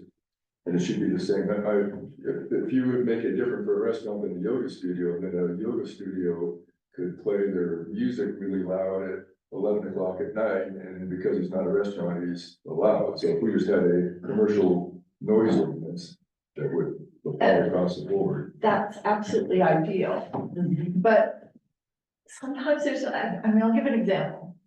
The sign ordinance. If you say signs can be a certain height, we're talking about like ones that people can see as they go down the highway. The guy on the riverside, his sign is gonna be invisible, while this guy over here, his sign is gonna be way up here. And if you can write something, it would be complicated into the ordinance that would allow you to come up with the exact height that something can be based on the topography and how far above the highway the guy is. Wonderful, let's do it. But we don't have time to do that for everything, and that's one of those things that I think is really important to give us the ability to do. And like stuff on that list, maybe we'll decide there's not really anything that would make one be treated differently from another in whatever zone they're in. And then we just make them permitted if that's what we decide is best. There's some general things that don't apply, no, that we haven't written, that probably should apply to all uses. But like I said, we just would have a lot of work to do, and this is a temporary Band-Aid, and we don't have to do it, but I just think. So, Outside of For us. outside of that section, are there any comments on any other section? so thankfully, the comment on your sign thing, which is perfectly legitimate, but to counter that a little bit, right? So you're saying the guy down here on the river, his sign should be taller, else you can't see it from the road, right? Is that what you're arguing? Yeah, But if that's taller than the neighbor next door, now he has a monstrosity in front of his house. And so, and thankfully for us, we keep the businesses on the road, and so signs are all on the road and have equal access to, or fairly equal, there's a few homes and dips, but fairly equal access. And so, you know, it's a good example, but I think that there's some counterfactuals to that make that example less compelling. okay, I mean, it's possible that we could write standards that would say an exception may be made in the event that blah, blah, blah, blah. Comparing the ground of the road to whatever, the location of the building or, I don't know. But, so I mean, it could still be made permitted if we wanted to do that. Anything else other than that?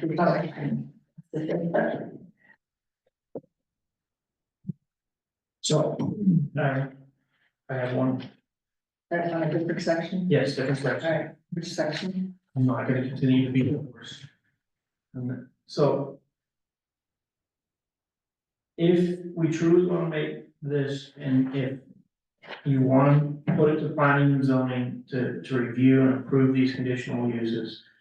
And it's gonna be a streamlined process, you need to put a deadline on it. There has to be a date. You have to say, planning and zoning has 45 days or 30 days or whatever. Yes. Without that, the process may not be streamlined. I agree, yeah. We all agree on that?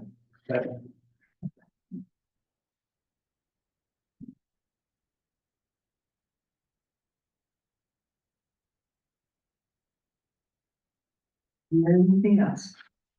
Any other items?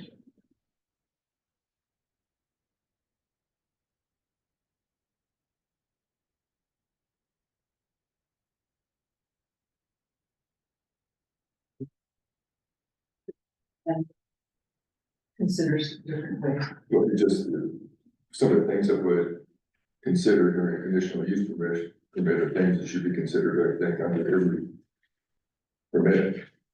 And that's something to look at. I mean, there's some way that it needs to be tweaked. I think our system needs to be tweaked because there's been too many. Still, it sounds like it's building and safety issues that we have. If there was a wall that was required and somebody signed off and the wall wasn't put up, then wouldn't building and safety have been the last person to inspect that? And if that's the case, maybe we need to look at hiring our own instead of contracting out. If Well, this if is the not, sign isn't correct, that would be the building safety department. we've got time to mull this one over and work on it. So, But I understand why we're doing it, but if the issues are all building and safety related, then maybe it's time that we either find a new contractor or so then I would suggest we all take a look at our zones, and the focus has been primarily on our professional hire resources to start with those.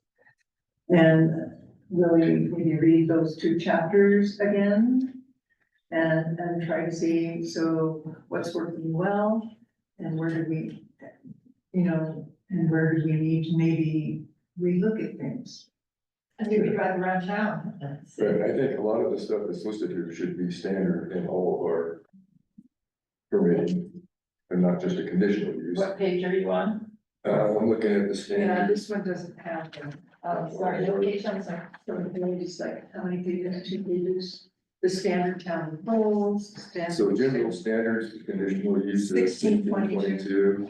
1622. I think all these are great things, controlling outdoor storage, requiring proper sewer. I mean, these shouldn't be conditions on a conditional use permit. Those should be standard. And Planting, ground cover, dust control, permeable surfaces, all that should be standard. yes, So, you want me to go through these rapid fire, or you want me to go through them one by one? Sorry. for what, Uh, concerns I have. on which section? So we're down into, probably move past all of the Are you on- general standards for conditional use. Yeah. Or, These are new, only the highlighted yellow parts are new. okay, so I'm just gonna go through these when since they may not be named right. But if we're looking at one standard, 1.1.1, Are you looking at the ordinance or at the proposed ordinance? I'm looking at this proposed ordinance, chapter 6-10. I'm on page in the PDF on It's 1622. Everything is 1622. 1622, general standards for conditional uses. Yeah. Potential concerns are identified. Right? Okay, so. Some concerns I have. That level one, yeah. Oh. Level two. Got it. Traffic control. First thing listed there is to minimize traffic flow. Well, if I have a business, I'm not wanting to minimize my traffic flow, I can tell you that right now. That's what is currently in. the Yeah, code. okay, so I'm just pointing out problems, Well, yeah, but that's why I'm saying this is necessary, this. but this is in This is- conditional uses, right? This is under safety. Safe, Not, people and property. yeah, Minimizing traffic flow is not good for business. right, this is not a section about helping business, this is a section about safety, so. I mean. Obviously, you don't wanna stop traffic, but, minimize it for purposes of safety. So how are you, like, Impact, minimize impact. I mean, you could say you want the directing traffic flow, that's appropriate, right? We want it to use appropriate accesses that are gonna be safe and effective, but just to generally limit the traffic flow sounds, Well, It's a general goal, and the, this is the actually already addendum in the. of the fire code that we adopted actually limits traffic flow from one outlet. There's actually.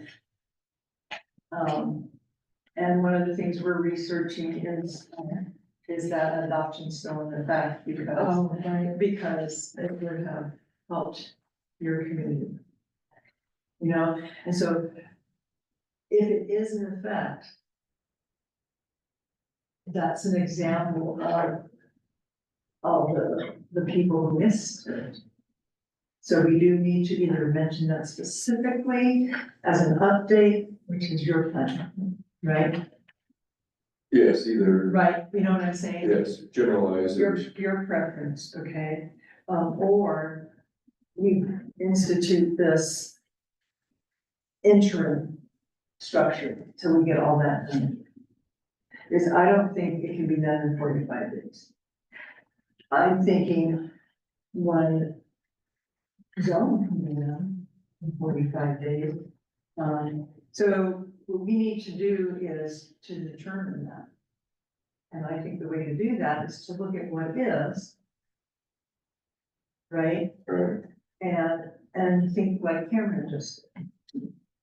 You know, I think you're right, we should go zone by zone rather than use by use, it makes more sense. right, and then those same standards apply for every well, business type. once we do one zone, Right, if we do commercial, highway resort, will be very similar.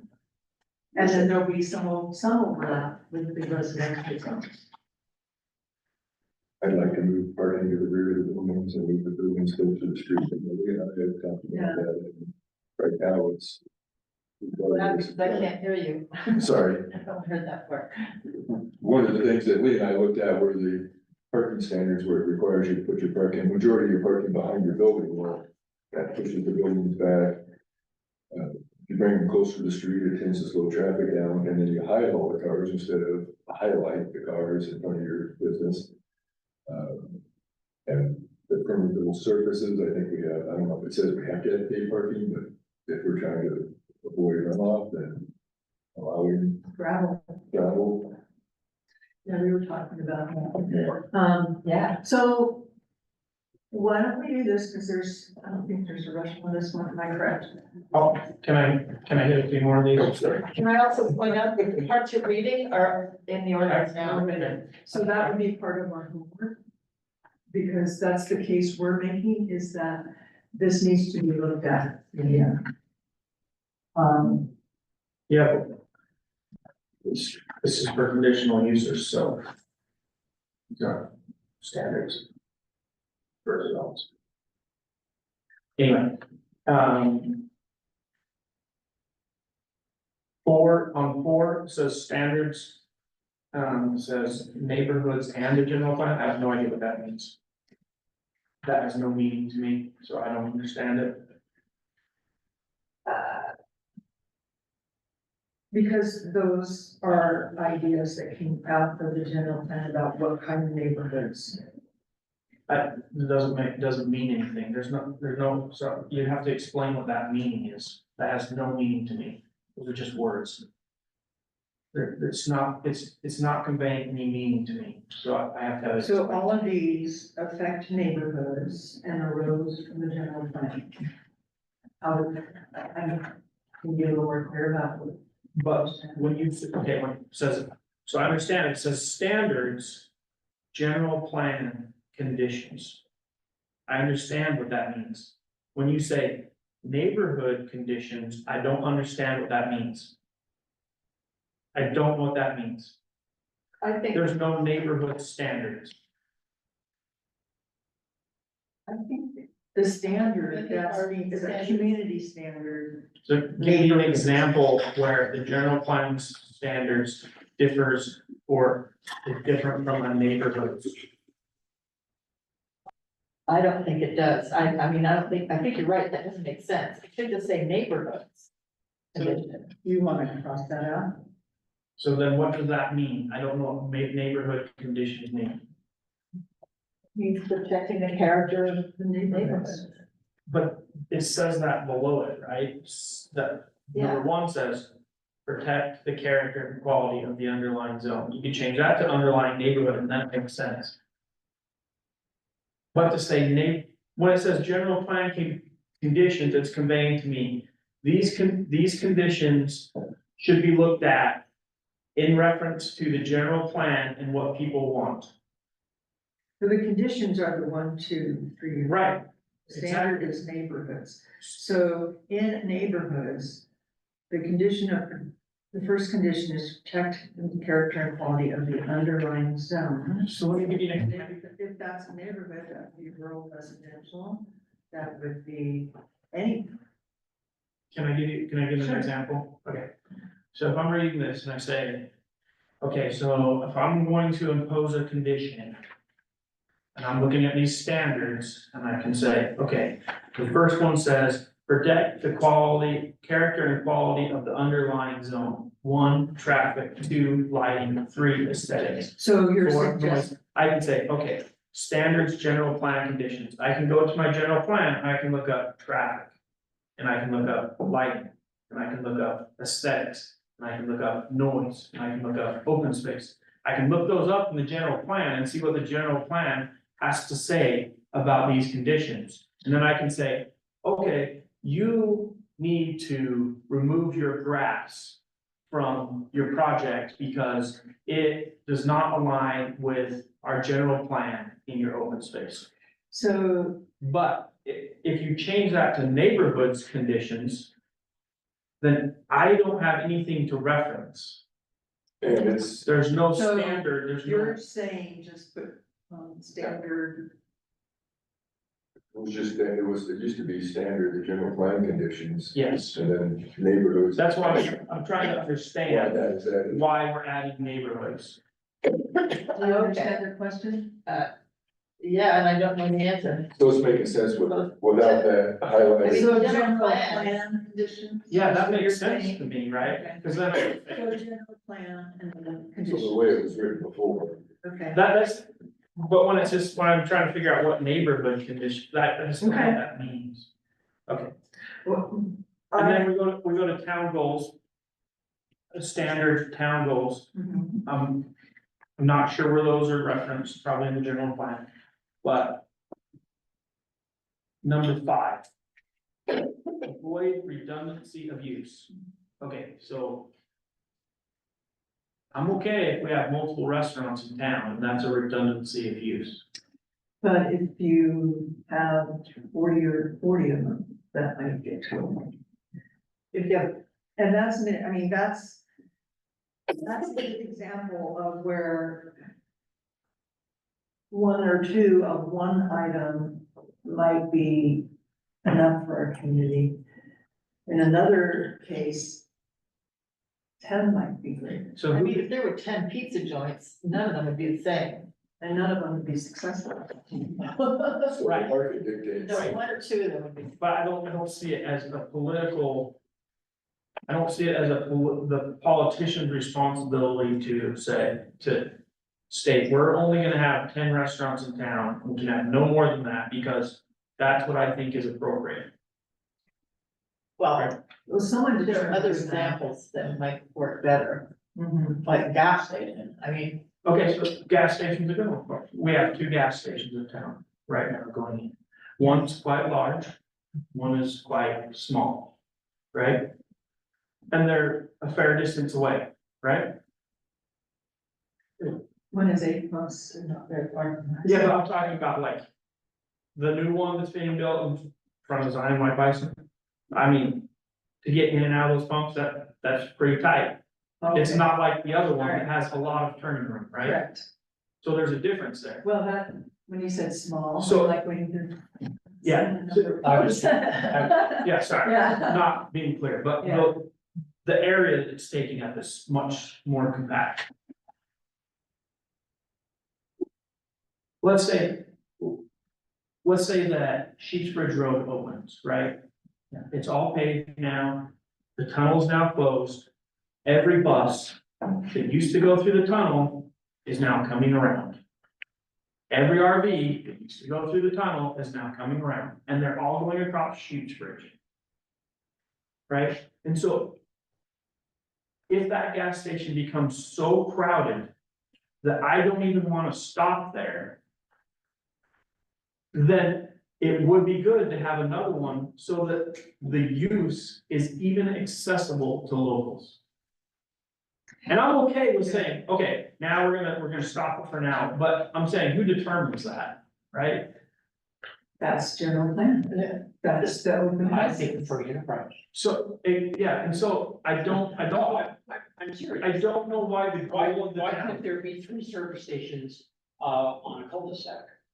That's happening in the past, it's happening Three gas- immediately in communities Well, just because, where it's, and I'm not saying that we can't restrict that. I'm not saying we can't find a way to try and zone and restrict certain things. But if I know the person that owns the property across from the new Chevron station, Yes. east of it. And, you know, I know he's thinking about what to put there and because the traffic's coming, it might be conducive to our general plan that it's appropriate to have another service station there. Right, But Desert Garden but Systems our- might be having a problem with that, Right. but No, this has nothing to do about this. we are not, my question is, where do we determine what goes where in the form of commercial? That's our land use. That's our job. That's our job. That's our job, That's our job. to figure out what the And- public wants And and. general plan, Plan. which is really close to being done, is the document that drives our ordinance writing. And there's no desire right now on the majority of people to have redundancy in gas stations at this time any more than, and they are still allowed in highway resort. Yeah, they're still allowed. yeah, no highway resort. I'm not gonna argue that, but to put redundancy of use as part of the conditional use process would necessarily mean the planning and zoning could say, nah, I know we're allowing this use in commercial, but we already have one, and so no. And so I don't think redundancy of use should be in a conditional use process. If you want to limit uses, if you want to say, we're not having any more gas stations, then they should be removed from the zone as it has been done. Yeah. It should Okay. not be part of the CUP process. Okay, Good point. I agree. okay. That is. We'll be revisiting this after we reread. And I would suggest we start with commercial. Reason. Last one. Also don't understand why 8 is in the conditional use section. Super, whatever, super helpful, really nice, great idea. I don't understand why it's. You're right, that conditional was not below there. use Section. Thank you, Karen. Yeah. Now, on a side note, on this, the connectivity and stuff, that's a good one. to point out. They appreciate the connectivity being placed in there, All right. so thank you. I just want to thank the commission and how we have done everything to do. For our robust, but respectful discussion.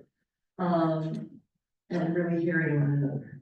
So I appreciate that very, very much, because that's how we move ahead. We get to know. All right, so Cameron, you submitted an alternate. Yes. Okay, and, I have a few questions. Can you tell me your thinking behind, I don't know where this would go, we just have a 16-point question mark. And then on item 1, why are you having them follow the dwelling standards in rural residential with this commercial? Can you tell me your thinking? Well, listen, the desire of the commission seems to have been to place those standards upon two family dwellings, right? We just read through it. Those conditions of 4,000 square feet, 2,000 gallon septic tank, 1 3/4 inch. Those are the standards that's referenced. All right, And I believe that it's better to reference those standards, because if those standards ever do change, then that would automatically include changes to two-family dwellings. and they are actually, more restrictive than what is proposed in the, chapter 8 ordinance. And they reiterate it has to be 1 acre or more. I'm reading the dwelling standards that you referenced, they have to follow. They have to have a single septic tank, the maximum of 2,000 gallons. And it shall be permitted no more than a single culinary water connection of no more than 3/4 of an inch. I'm ready for D 1634 So I looked that up and I was like, I don't understand. It seems confusing. So if you see right there, it's referencing a specific section. That references section 34.12. Yes, I just read it.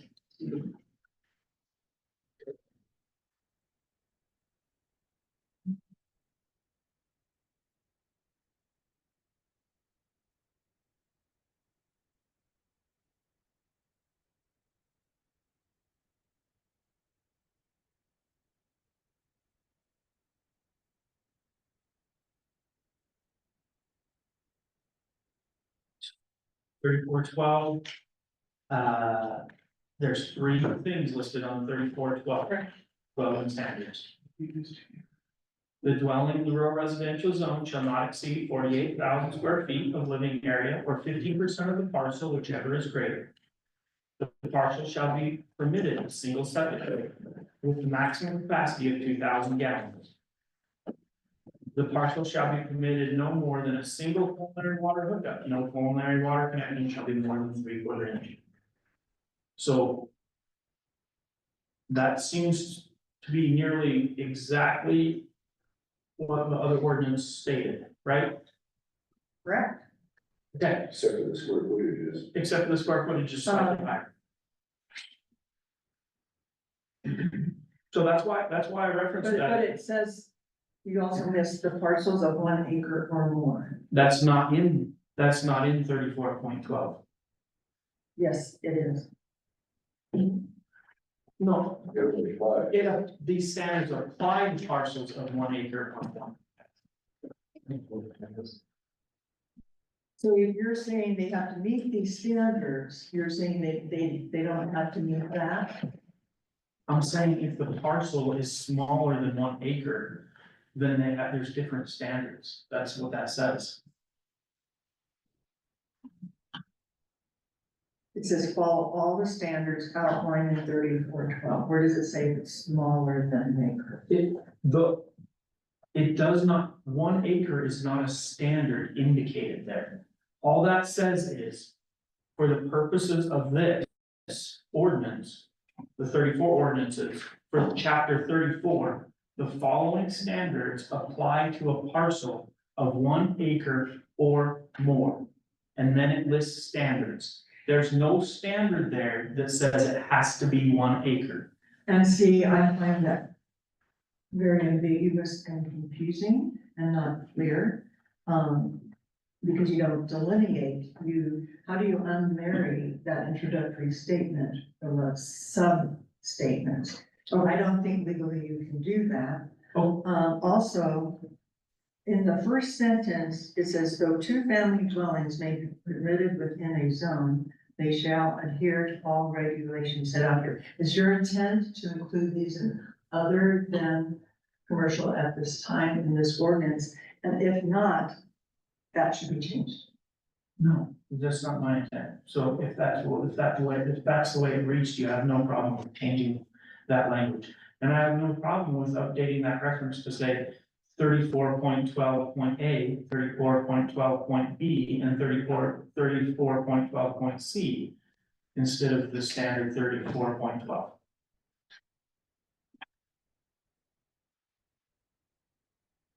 Or you can just copy and paste those standards right over there. The A, B, and C. I was simply writing what was already been discussed and what seemed to be the consensus among other planning officials should be required of a 2-family unit was those standards. And so rather than referencing So those it's- standards in words, I just referenced the And standard by how, standard. answer that question.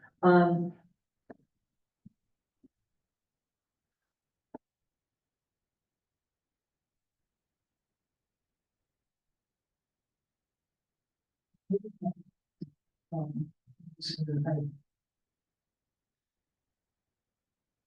think it is too broad.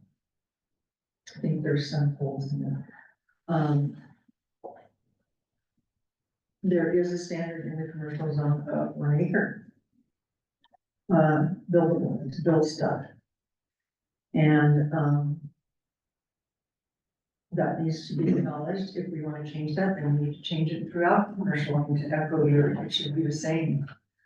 I might disagree with that, but that would have to be the discussion. Everything is here per acre, the same use per acre, and yet. And if this is passed like this, then that wouldn't allow, Mr. Lacoste's project to go ahead, because it's well less than an acre. And there already is septic, and there already is a, culinary line. So, I mean, those are things that would have to be reconciled. And just for reference for this, or for future, there, we do have in the very first folder, under 2025, if you open that up, there's a template for ordinances that we've been using, that will automatically put all the lovely little numbers in. So, that's how I read it.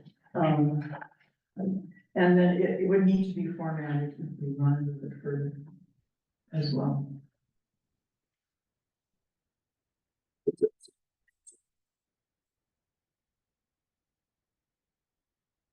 I'm sure it's not formatted exactly how you want it, but it's written in an understandable way, I thought, so. But to go for public hearing, it has to be formatted properly. I'm happy to format it, send me whatever template you want written in. It's in the SharePoint folder.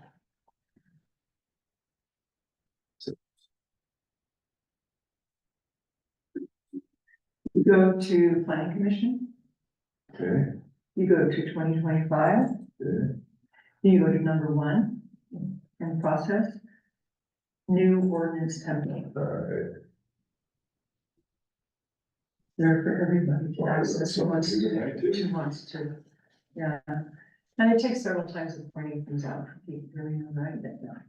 So I was never, I'll still forget. I was never shown that, so I apologize for it not being in the template that you wanted, or the format you wanted. To change that into the proper format is not going to take much time. It'll be a cut and paste project. Well, we would put this one up for public hearing with the alternate one, just like we did for the subdivision. So we would deal with that then. But yeah. Does anyone else have any comments on this? I'm just curious about the first, under general. The idea of incorporating multiple different uses on an acre. Must be reviewed by the DRC. Now, again, I don't. That makes me nervous. I know that we have, somewhere a clause in the current ordinance that allows for a conditional use to be added to another conditional use if it's compatible and complementary. But I think that sort of opens the door to like cram an acre full of as many businesses as you want, and I don't think that's what the town would like to see. So that's simply, I'm not comfortable with the that. commercial zone has standards. It has open space standards. It has parking standards. It has setback standards. So just simply say that this opens the door to cramming an acre with a million is that's a slight exaggeration. I was worst case scenario. But it's a large exaggeration that's, I don't mean to offend you. So I hope not to. But it's the type of exaggeration that causes a lot of problems and strife. Because a lot of people hear that and they take that more literally than as you're putting it more figuratively, I guess. And so those types of exaggerations are not helpful or conducive in a process. Because when we decide to go another way and do something, then someone that doesn't like it, they take that exaggeration and then they stir it up.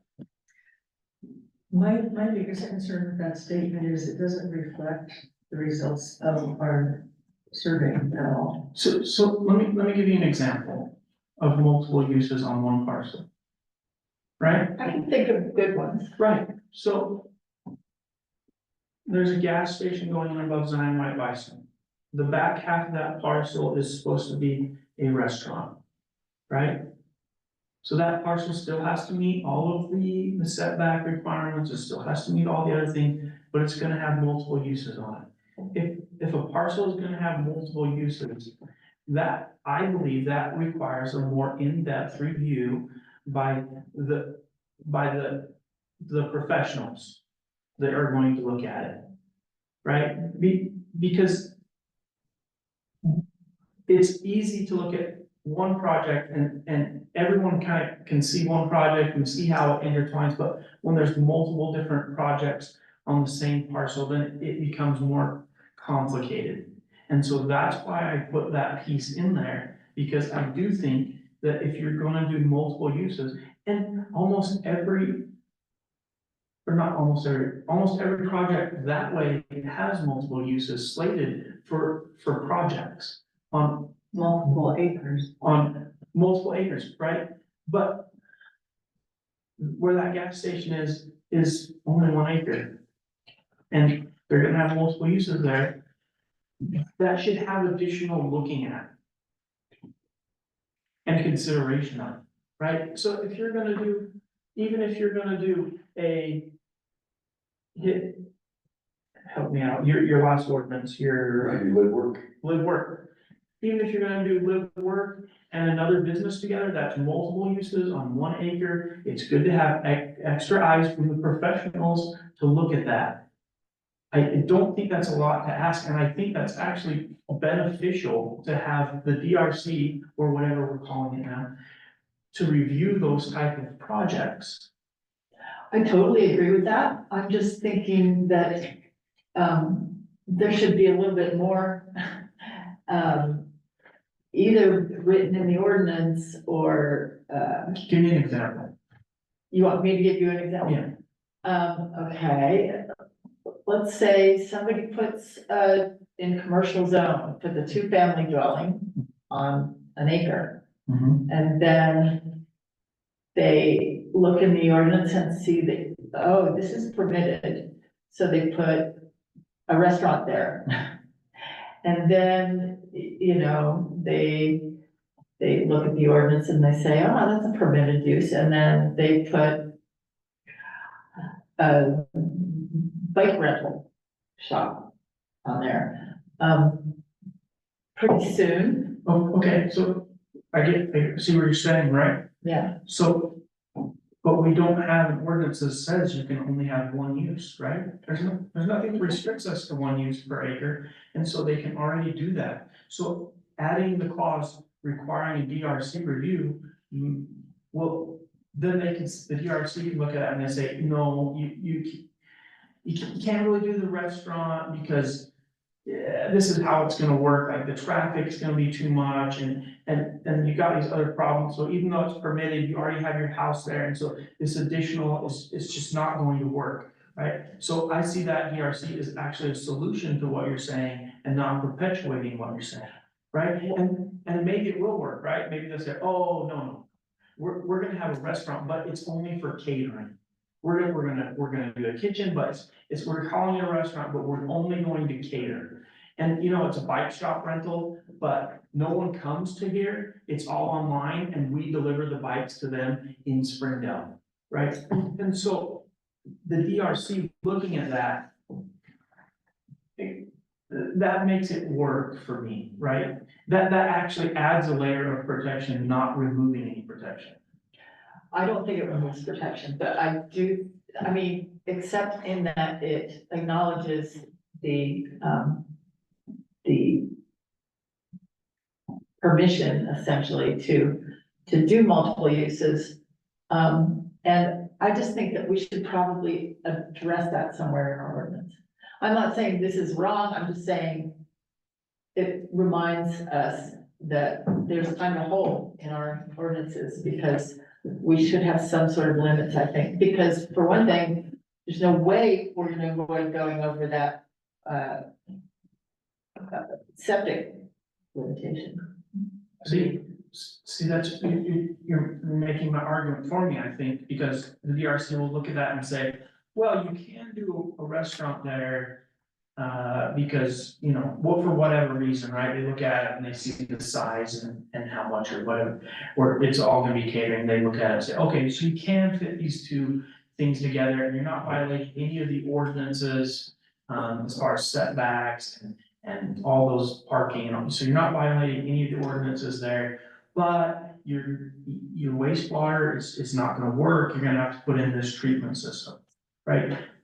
That's what the DRC is there to do. They have those professionals to look at that and say, nah, no, hold on, this isn't gonna work unless you do this. Right? Okay. That's how I see it. Yeah, no, I think if we do allow multiple uses on the same acre, then it's very important that we make sure they go to the And DRC. just to clarify, those are two separate lots. The gas station is 1 acre and the restaurant is 1.04. At least according to GIS map. You're talking about Labrie? No, the White Bison Bison. Labrie is a little under 6 acres. Can I make a suggestion? Go ahead. So there was a time when I had a very simplified version of an ordinance and Lee had her version of the ordinance, which was much more in-depth. And we got together and came up with a ordinance that was kind of a combination of both. I learned a lot. Would this be a situation where we can take these two, because I like a lot about this one and I like a lot about the first one. But somewhere in the middle here is. Well, and this is the issue that Riker specifically referenced something. 311, almost there. So my suggestion is send it to committee. Uh-huh.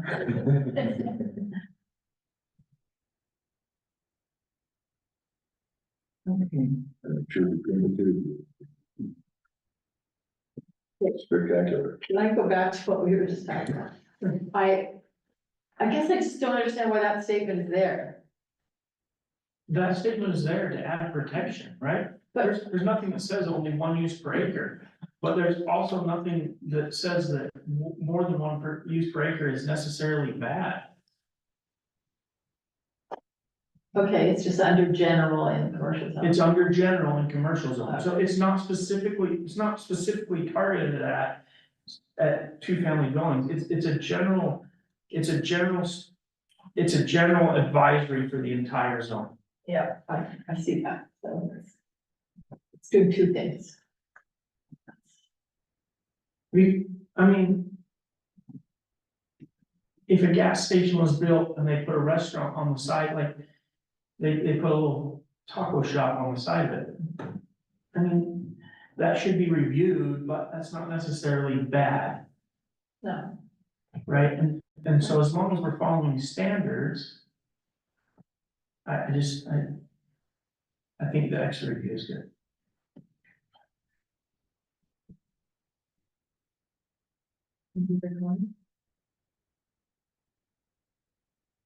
wonder if we shouldn't have a a channel through which we send our pending stuff to the DRC. So they don't approve things that are pending.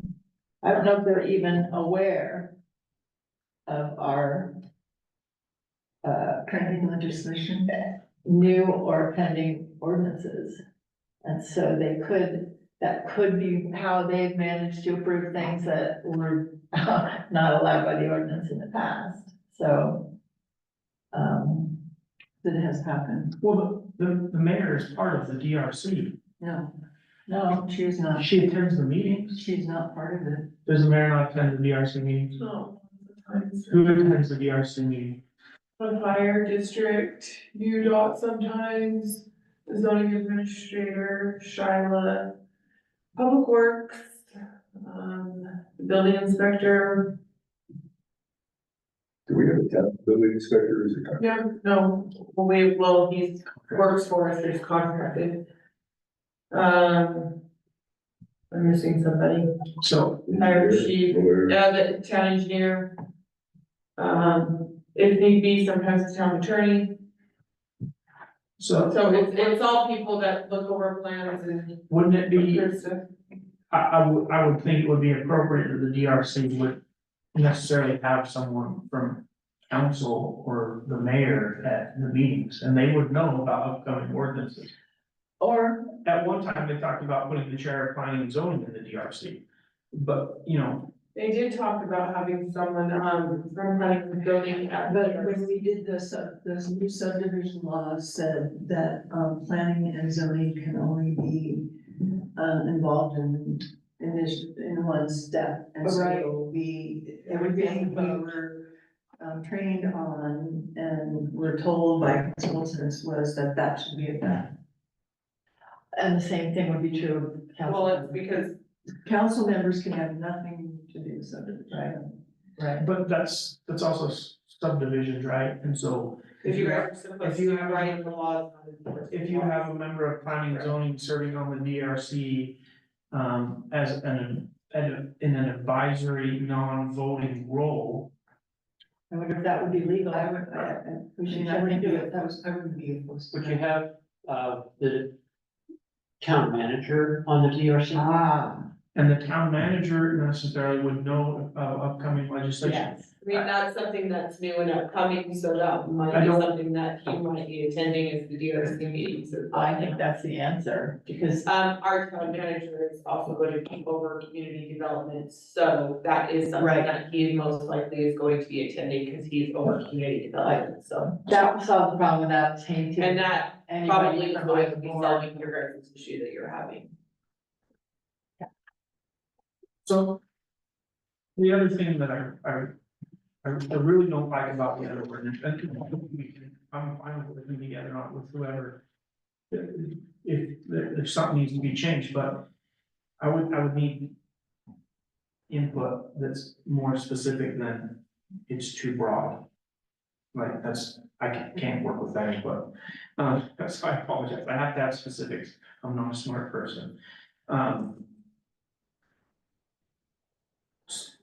But the other thing I don't like about the other way we're going about this is creating that overlay zone. That overlay zone, in my opinion, it completely goes contrary to the general plan. It takes some uses that have been determined to be low impact and shoves them closer to residences. It doesn't provide the setback requirements that the general commercial zone requires. That's already been, I think, adjusted in the next version. So, okay, that's good, but I mean, there were a lot of things, and just to remind, I think you read an old version, a lot of your concerns had already been addressed. Is that correct? Yeah, I mean, also, we were told by Riker that that's really the only way we to. were told, but we're not given why we were told. I Because can't of do why. violations to state code. He's gotta tell them to me. I cannot take his word for it. I'm sorry, as much as I trust him or like him as a person. Well, and, He needs to give me those references And- because I disagree with everything I read. and then, probably next work meeting, he will be starting to attend, because we're pretty much done until the town approves or sends the general plan back to us for revisions. We do have to work on our map, because the map that we were sent had a lot of errors, and I'm gonna put that on probably for next work meeting as well. But we never sent the general plan This is draft. So we voted on it? Oh, I guess I. Oh, no, we didn't, we didn't. No, They wanted to, in order to, just so there's not multiple public hearings. 7:15, yeah. Please remember to silence. Please remember this time. They wanted to look at it and send any suggestions to us before we put it up in public hearings. Okay. Whoa. And then it would go back to them for final approval. And I checked with Kevin Smedley, and that is okay to do.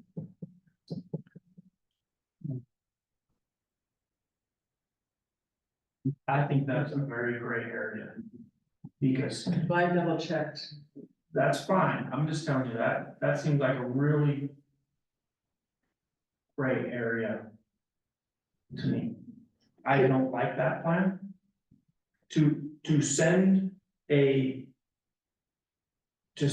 document to city council for them to make suggestions about revisions and then to come back to us.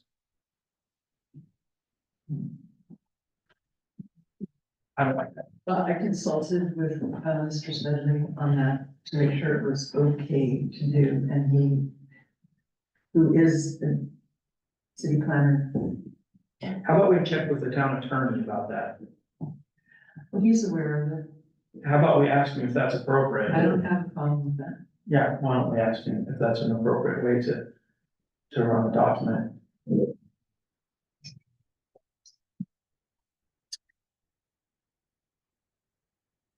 All right. Okay, anything else that we need to discuss? So,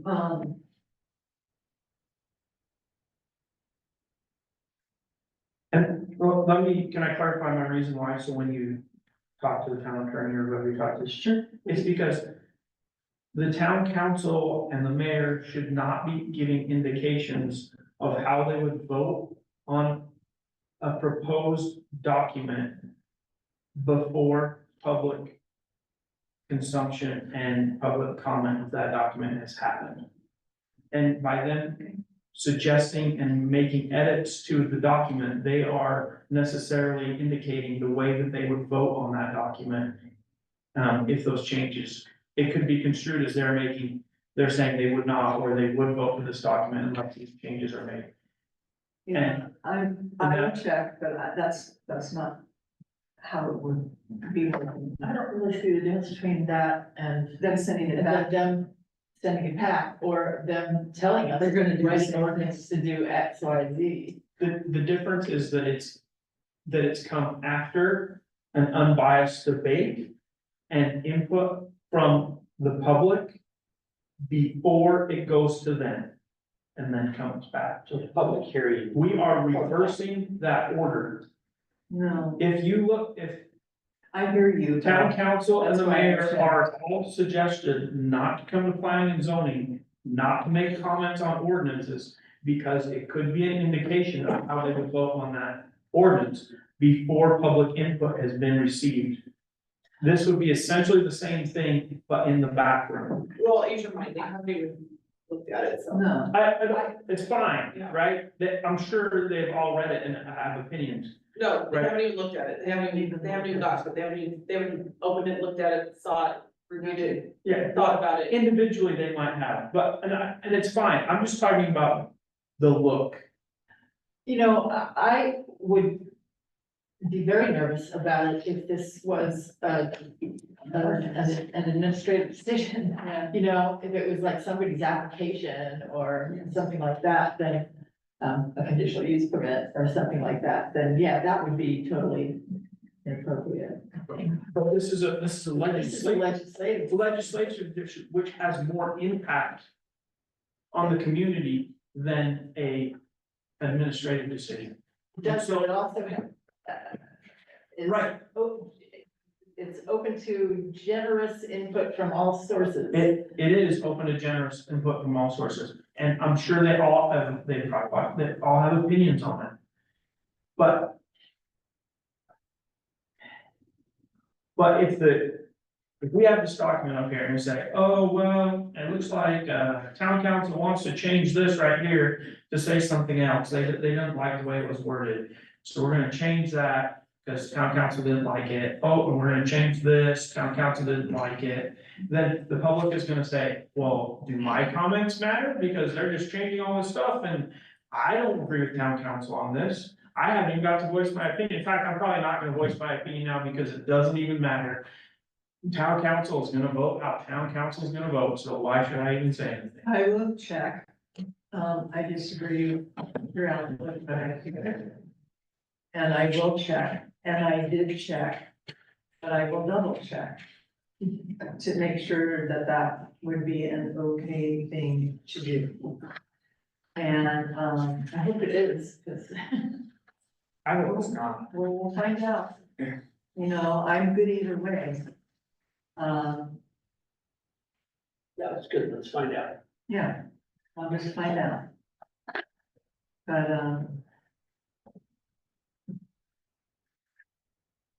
it's not guaranteed that I would change it anyway. But, right. And maybe we should make sure either way that they don't because I agree suggest that, edits. well, that general plan is one way where. I mean, I felt exactly like Karen described on general.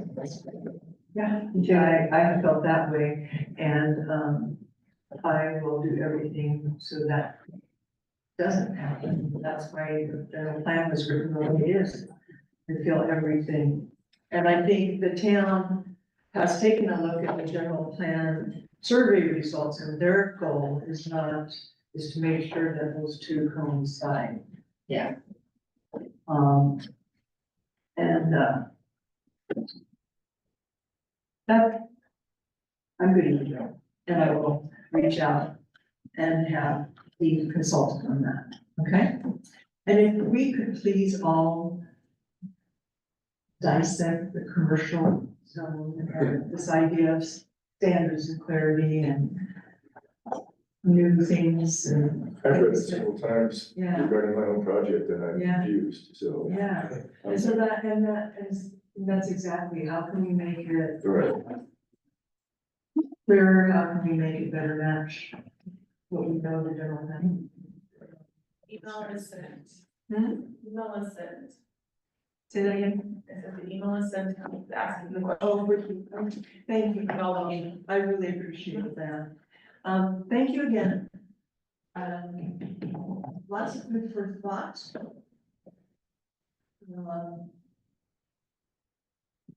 We'll do that. See you at the next public hearing. I do know we are going to have a zone change, right? A zone change. It's on my paper. So, A controversial zone change? which meeting? I don't. Every zone change. It's between the what? Mulby. Last the eighth or the 16th, the next month.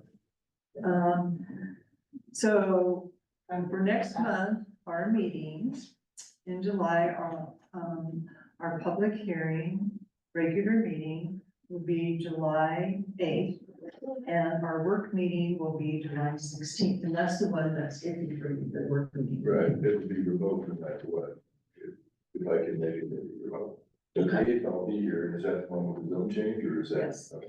that's the voting meeting. Yep. All right, well, thank you, and, do you have a motion to close the meeting? Do we need a motion? I don't think we do. I'll make one. I will be closing me. Do you have a second? Second. All in favor? Aye. Thank you. Have a good evening, everyone. Yes, thank you, you too. My husband.